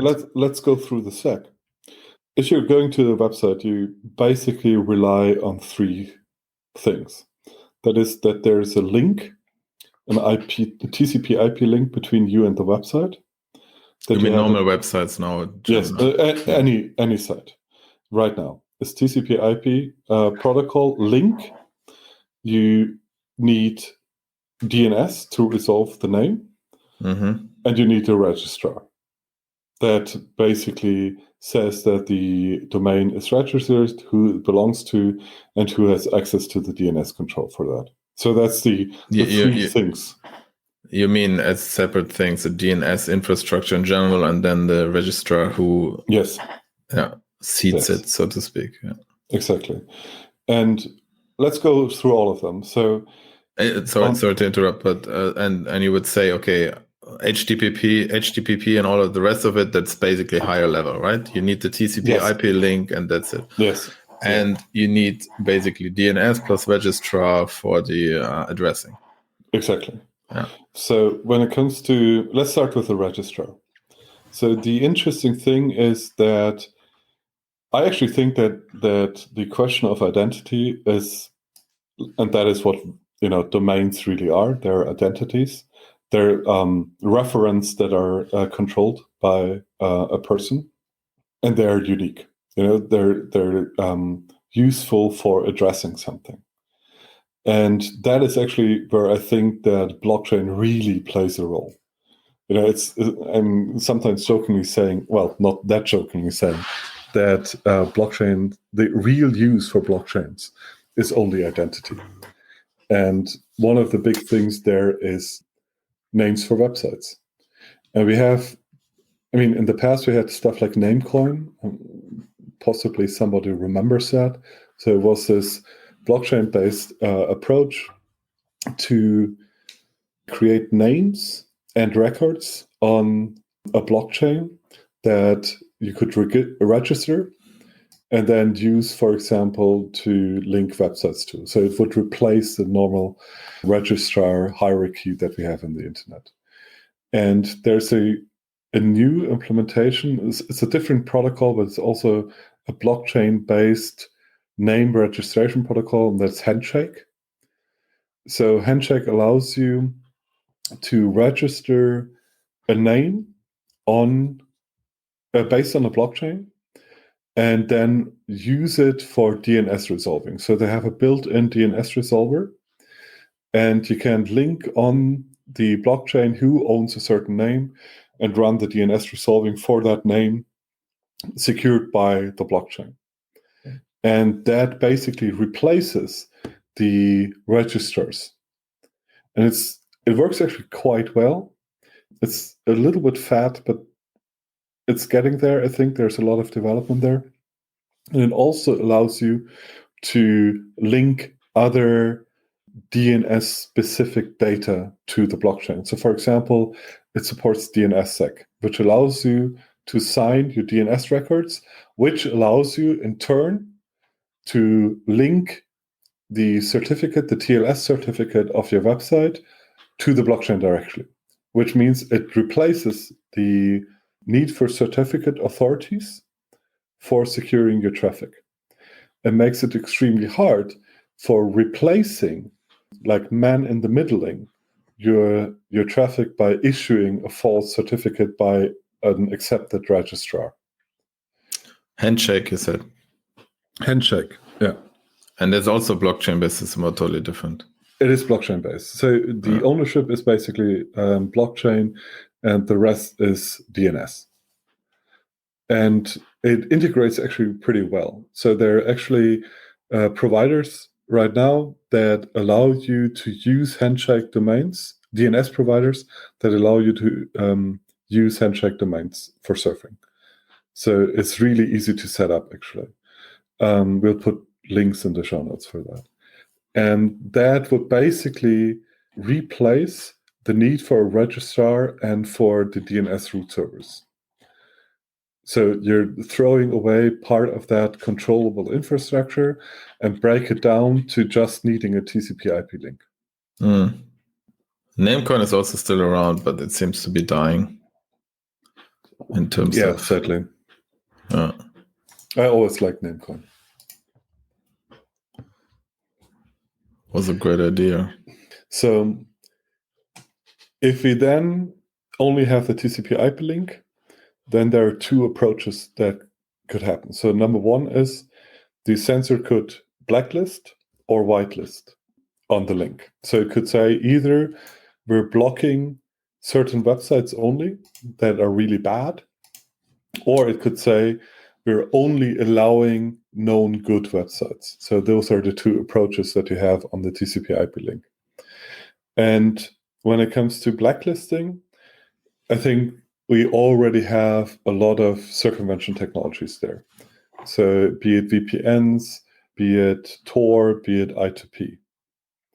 But for a lot of circumvention technologies, for them to be really effective, especially when it comes to Tor and I2P, they suffer from this whole stack that they have to download when you go to a website. You know, the more complex your website is, the slower it will be on Tor and I2P, the more brittle it becomes, etc.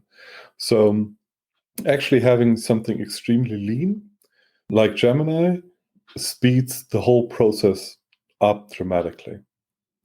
And then you have also the risk of your browser being attacked because you're on a darknet. That's what the FBI has done before. You know, they had an implant that they would put on Tor websites. They would execute on the machine of the user so that they could identify the user. And that worked because the browser is such a complex monster. And that is why the Tor project is basically investing 90% of their energy into the Tor browser, which is a fix of Firefox, to make it less traceable, because that is the technology you really have to get control over when it comes to security and privacy. Which is pretty much impossible, right? Which is nearly impossible. You know, fingerprinting, all these things you get with the browser. And if you have instead one of those extremely lean protocols, you don't have that problem because there's simply no space for evil stuff to happen on the wire.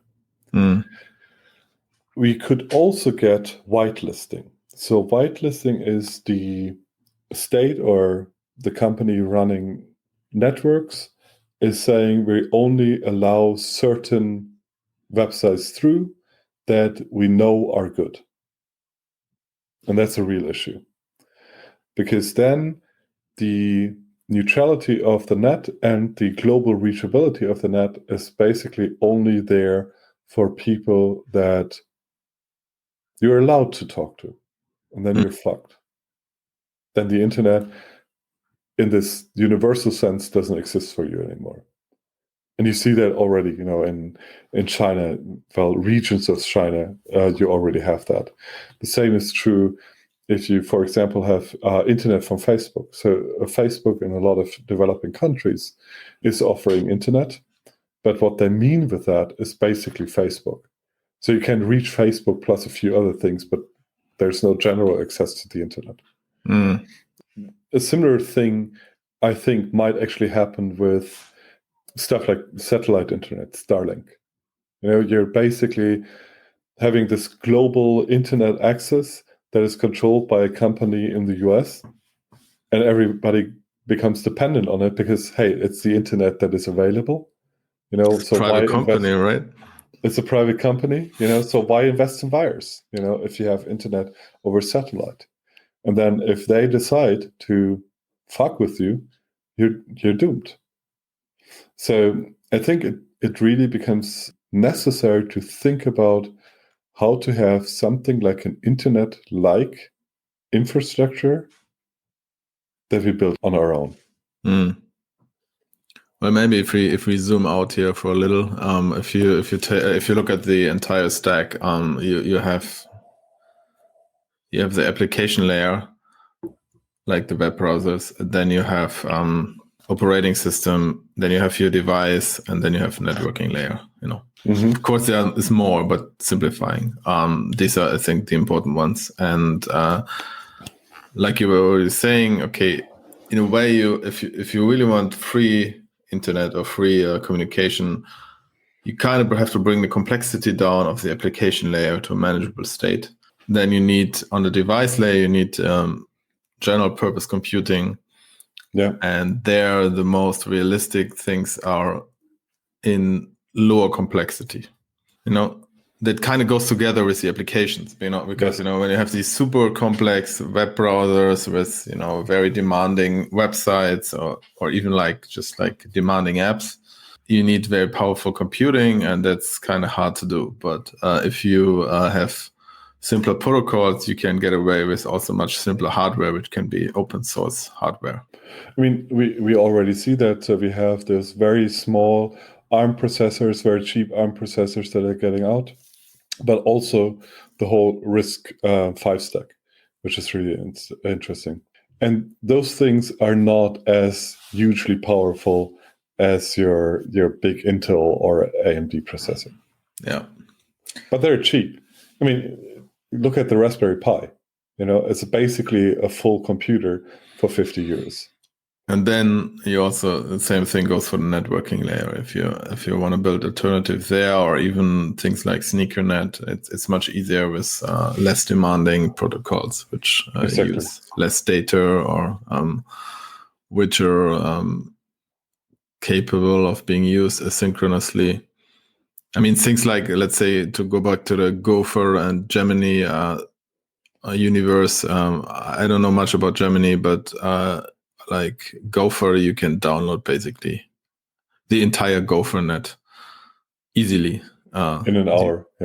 These days. And yeah, I suspect that for Gemini, even if it becomes very popular, it's very realistic to sync very large parts of the entire network. Yes, except for Wikipedia, which is both on Gopher and on Gemini. That's huge. It's a lot to download there. Okay. But yeah, exactly. But it would allow you to have a cache of most of the internet very easily with all the dependencies, everything that is static. You wouldn't have dynamic websites, but every information that is more or less static, you could have and carry around on a hard disk. Which means that in essence, you could think about an internet that is more disruption tolerant. So imagine that you in your local community, you have an internet service provider that you own, that the people own, that is owned by a company that is actually having some good values. And all the information that you need is cached by them. And if the global connection goes down, you would see that the data that you get is aged, but you would still get the data. And you would not be stopped from working, from researching, from communicating, at least not within your local network. And that is what the internet was in the beginning. It's a network of networks. It was built for, if an atomic bomb disrupts something, that the rest of the network still exists. And today you basically only have that with university networks. They're the only ones that are really interlinked still. And for the rest, we have become really dependent on this huge stack that is all or nothing. Either we can reach the internet or everything is gone. Even a lot of the modern email and messaging apps, they don't really cache stuff anymore. If you don't have a connection, then you're out of luck. And I think that in a way one should go back to the spirit of the internet, and that is, you have those small community-driven or neighborhood-driven or maybe city-driven ISPs. The protocols are disruption-tolerant. You can use them even if the rest of the world disappears, especially if Google disappears and Amazon and all the big shots disappear. I'm just wondering how likely it is that there will be even more pressure in that direction. I mean, what we discussed earlier, there's definitely evolutionary pressure now due to more censorship, but it's not really on the networking layer yet. I mean, at least not in Western countries. Right. In developed countries, the problem doesn't exist yet. But, it's not really true, because from time to time it happens that, for example, Google goes down or Amazon goes down. And, everybody puts everything into their clouds, and then they're complaining when they're down and nothing works anymore. I mean, if Google Mail goes down today, that's economic disaster globally, because people can't work, because so many people are in Gmail. When it comes to more stability, more control, it's much better to take the resources back to the edge. Have a local ISP with your email, but make your email portable. Either host your own little always online Raspberry Pi with them that is auto-configured, because that is something that we can really do today. We can auto-configure all this shit. That would basically allow us to have both control over our data and be far more resilient when it comes to network outages, to censorship, and all these things. Why should the business in London stop just because Google is offline? Or Amazon is offline? I mean, if Amazon goes offline, half of the companies don't work anymore because all their data is on S3 buckets. That's a global disaster. We should actually charge them for the damage that comes from their downtimes. They would not exist anymore. I mean, they're down every year, at least for one day, each of them. That's not any better than if you're running your own data center. Yeah, I don't know. Somehow people think the cloud is more reliable, but it actually isn't. Sorry, it isn't. So, and if it goes down, everybody goes down. That's simply that's not good. So if you look at developing countries, that becomes even more critical. Or if you look at TAZs, for example, every TAZ is a little bit of a brittle construct. You need control over your own networking. You need cached data. You need your own local mail server, etc. Because otherwise you're just cut off by whoever is in power, or by a dude that runs over a cable. I'm just thinking, I'm not playing devil's advocate here, but I'm really wondering what happens to a lot of the blockchains when when this becomes a bit more frequent, like clouds going down or a network disconnects. I think a lot of the decentralized projects, they will turn out not to be so decentralized after all. Or they cannot recover from network splits, for example. Yeah, network splits can become a real issue. I mean, we had that with Tor recently, with the Tor directory servers for the version 3 addresses desynchronizing and losing consensus. that's a huge issue. Basically, every version 3 Tor address became unreachable in this distributed peer-to-peer network. If we have long enough cutouts, then most of our blockchains lose consensus as well. They're either unusable or unrecoverable. I personally find it more interesting to be able to cut wires and still survive. It's another thing with Scrit. If you have a city Scrit, for example, you could still pay within your city, even if the internet to the next city is disrupted.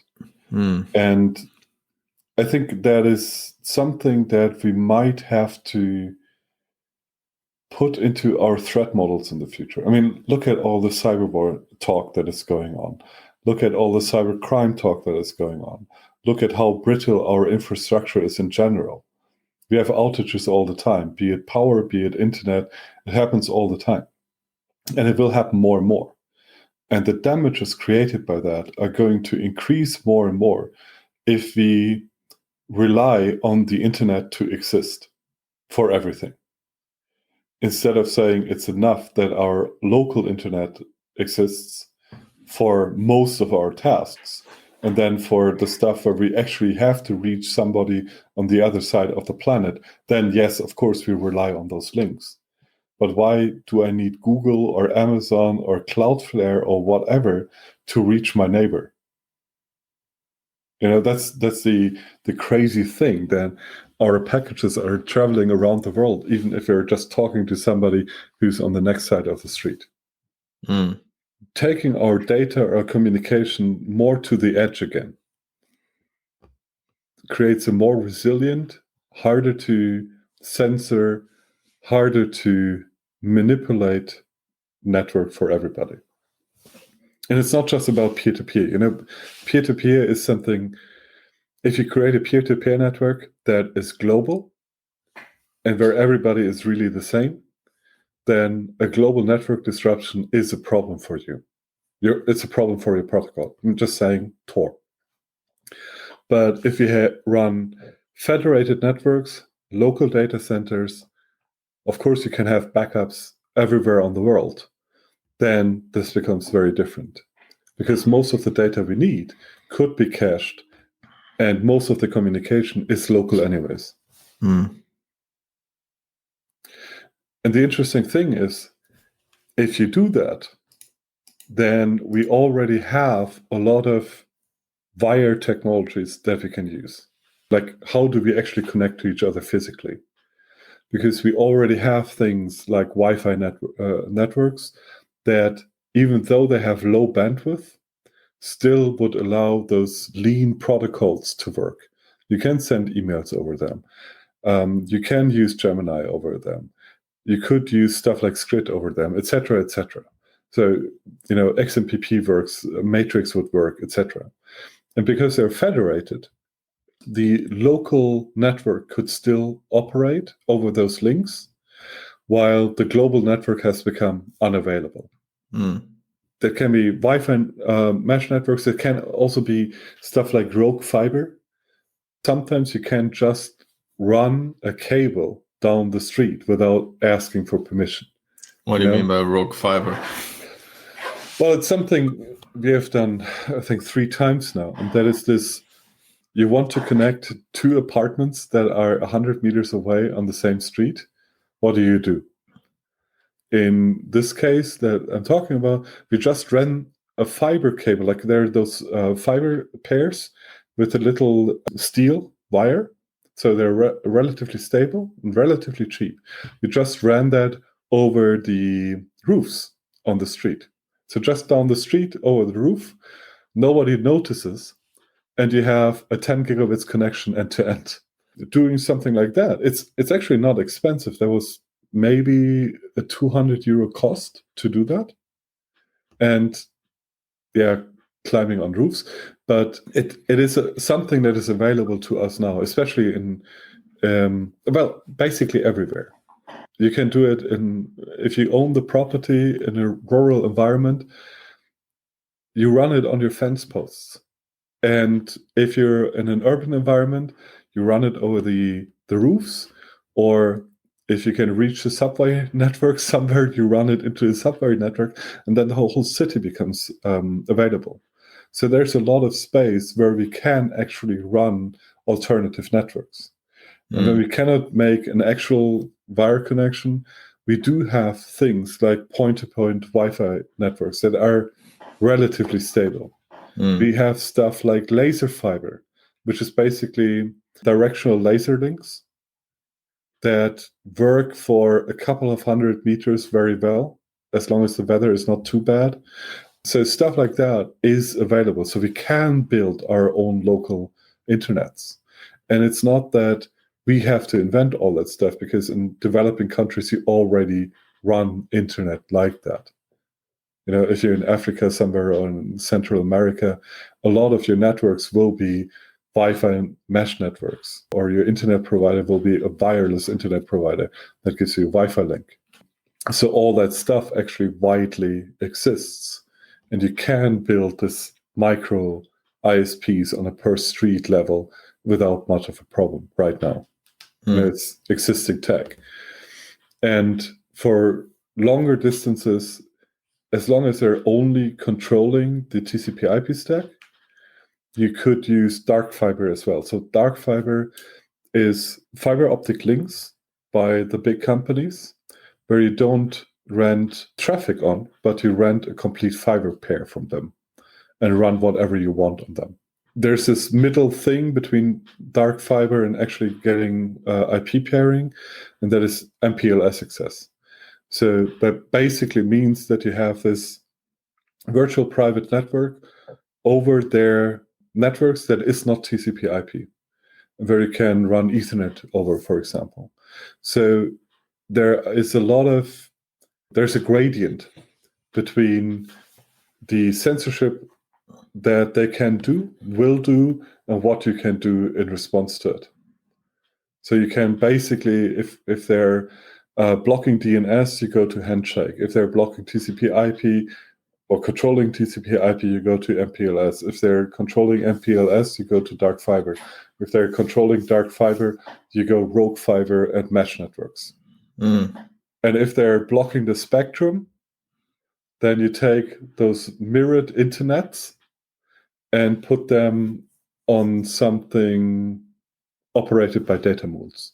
So people running around, or drones flying around with hard disks to synchronize nodes in the network.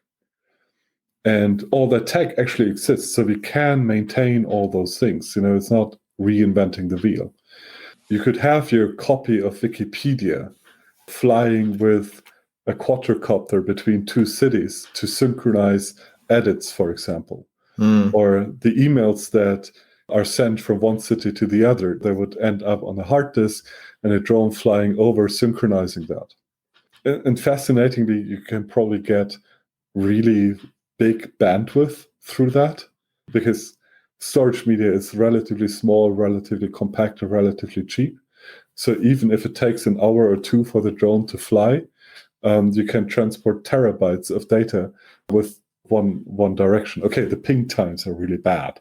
You know, it's bad for gaming. Chess would work, but true, or tower turn games or something like that.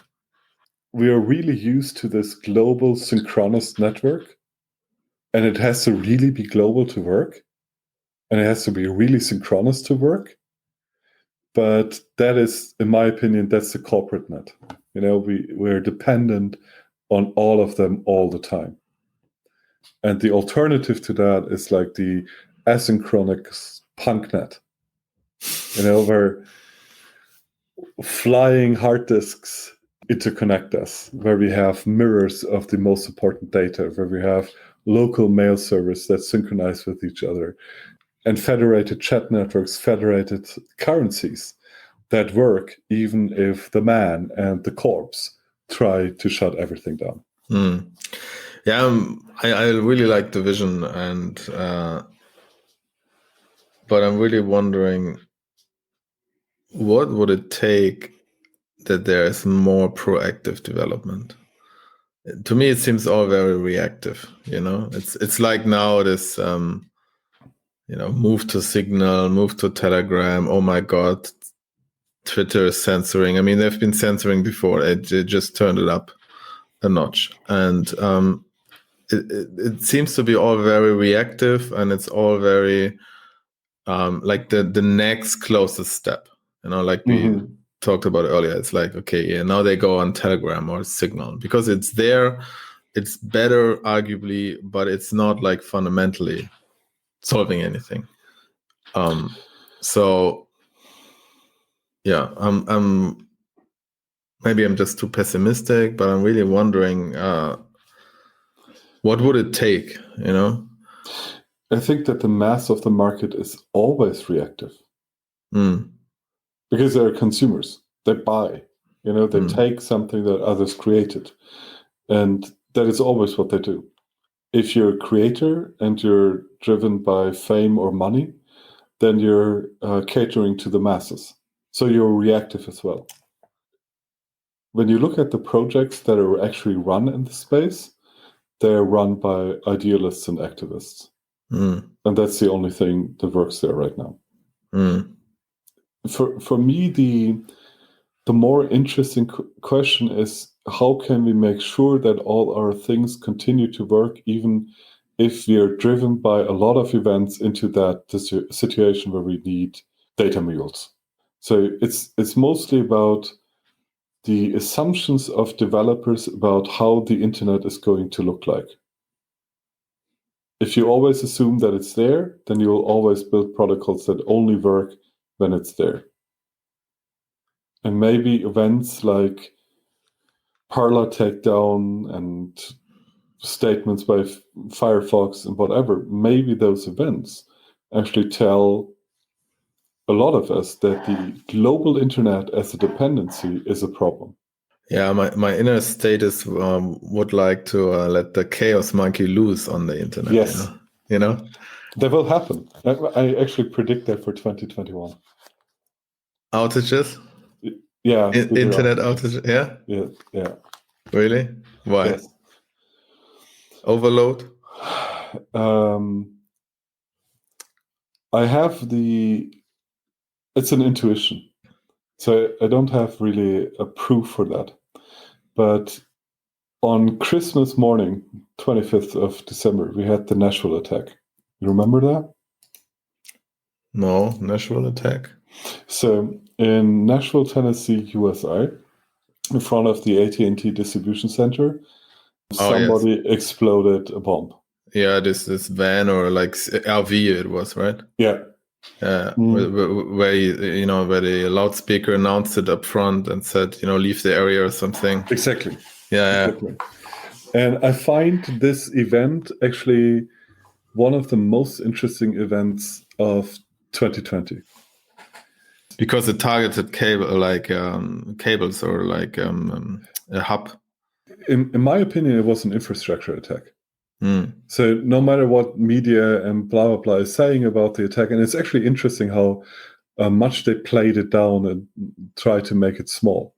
But this attack actually disrupted a ton of communication in the area, like the 3-4 states next to Tennessee. And it had a huge effect. Like air traffic had to be rerouted, 911 calls didn't work, etc., etc. And for some of those services to come back took multiple days. Those people experienced what it means if our global network is disrupted. It was a relatively easy attack. And I think that there are a lot of crazy tensions in the air. The vibes are crazy.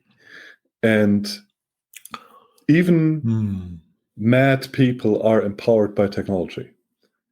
And we have a lot of shit mad people out there right now.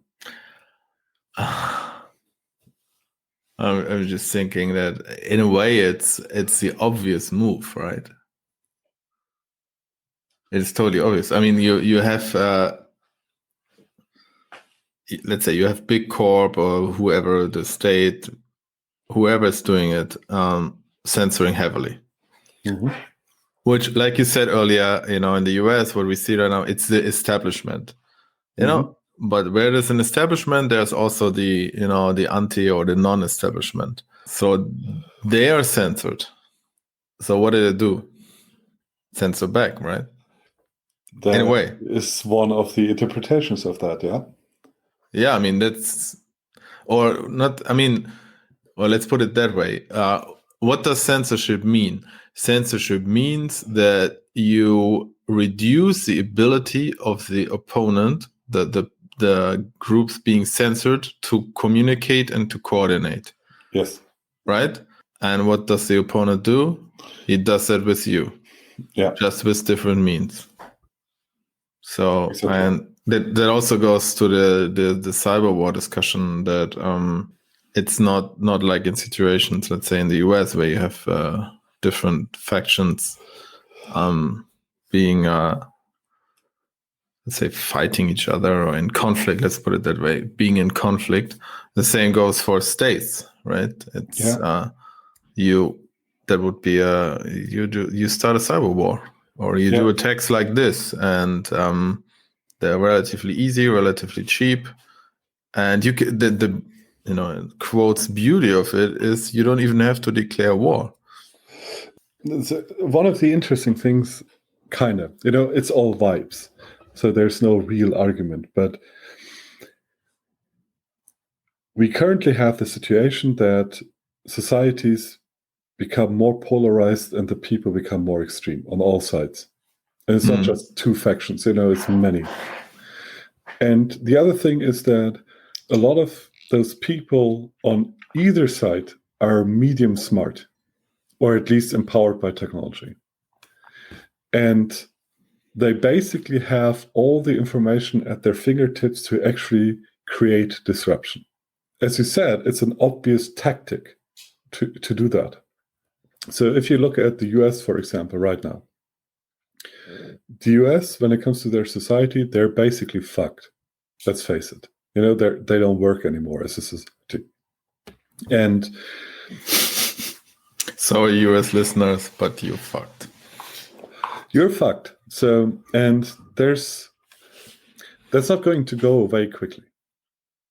Wherever it comes from doesn't really matter. I blame social media,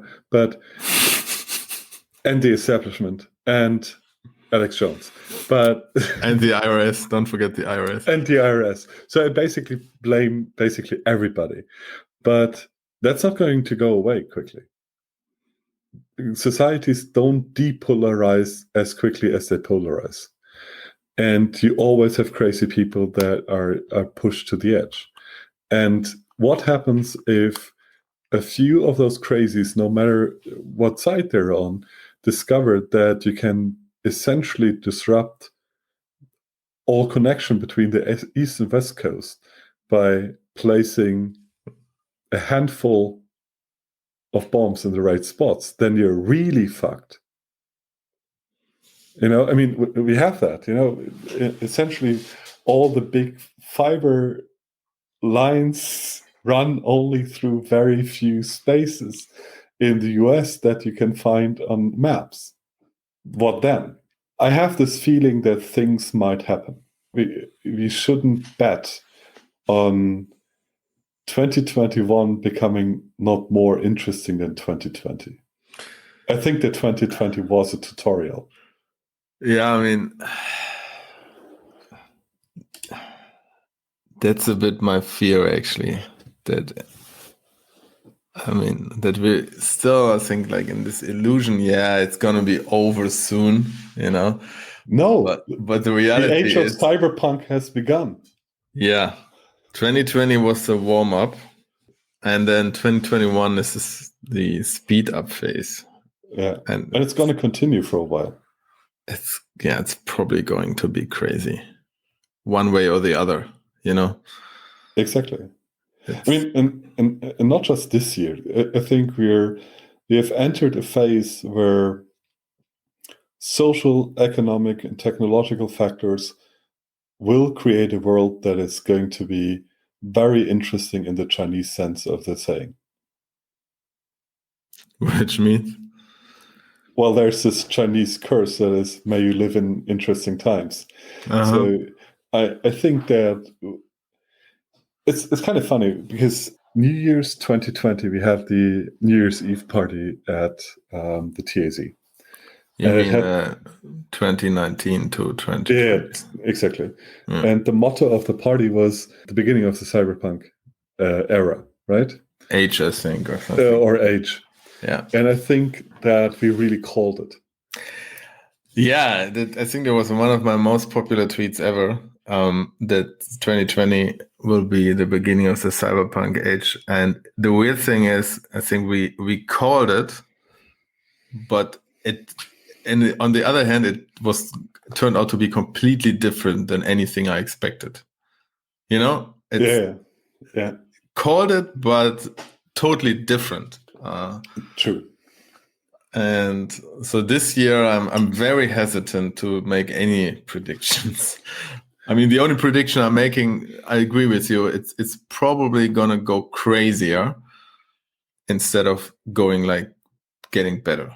Yeah. I think, thinking like, oh yeah, soon the virus will be over and we're all vaccinated and we pretty much go back to 2019. I think that's the least likely scenario. And yeah, you're right. It's going to be very interesting. I mean, all this, why did they play it down in the media? Because they don't want other people to do it. Why is it?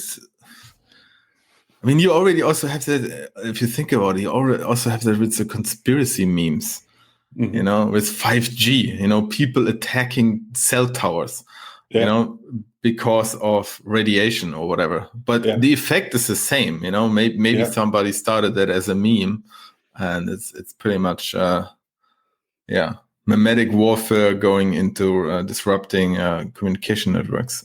Exactly. So stuff like that. Yeah. I see more of that coming. Everywhere. And 2020 should have been the lesson that told us that the world is more brittle than we thought. Mm-hmm. Our supply chains are more brittle, our communications more brittle, our societies are more brittle. Everything is far more brittle than we thought, and every millennial bet on and believes in. But in reality, the world is simply brittle. And we have to learn how to live in a brittle world in which democracy doesn't work as people think, in which technology doesn't work as people think, economics doesn't work as people think. All those things we're used to them, but they're not God-given and forever. Everything is brittle, and change is the only thing you can trust on. And I think there's a lot of change coming. Yeah, I think so too.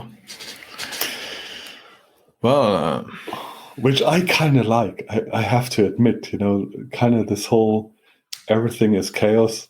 I feel well there. I'm sorry. Oh well.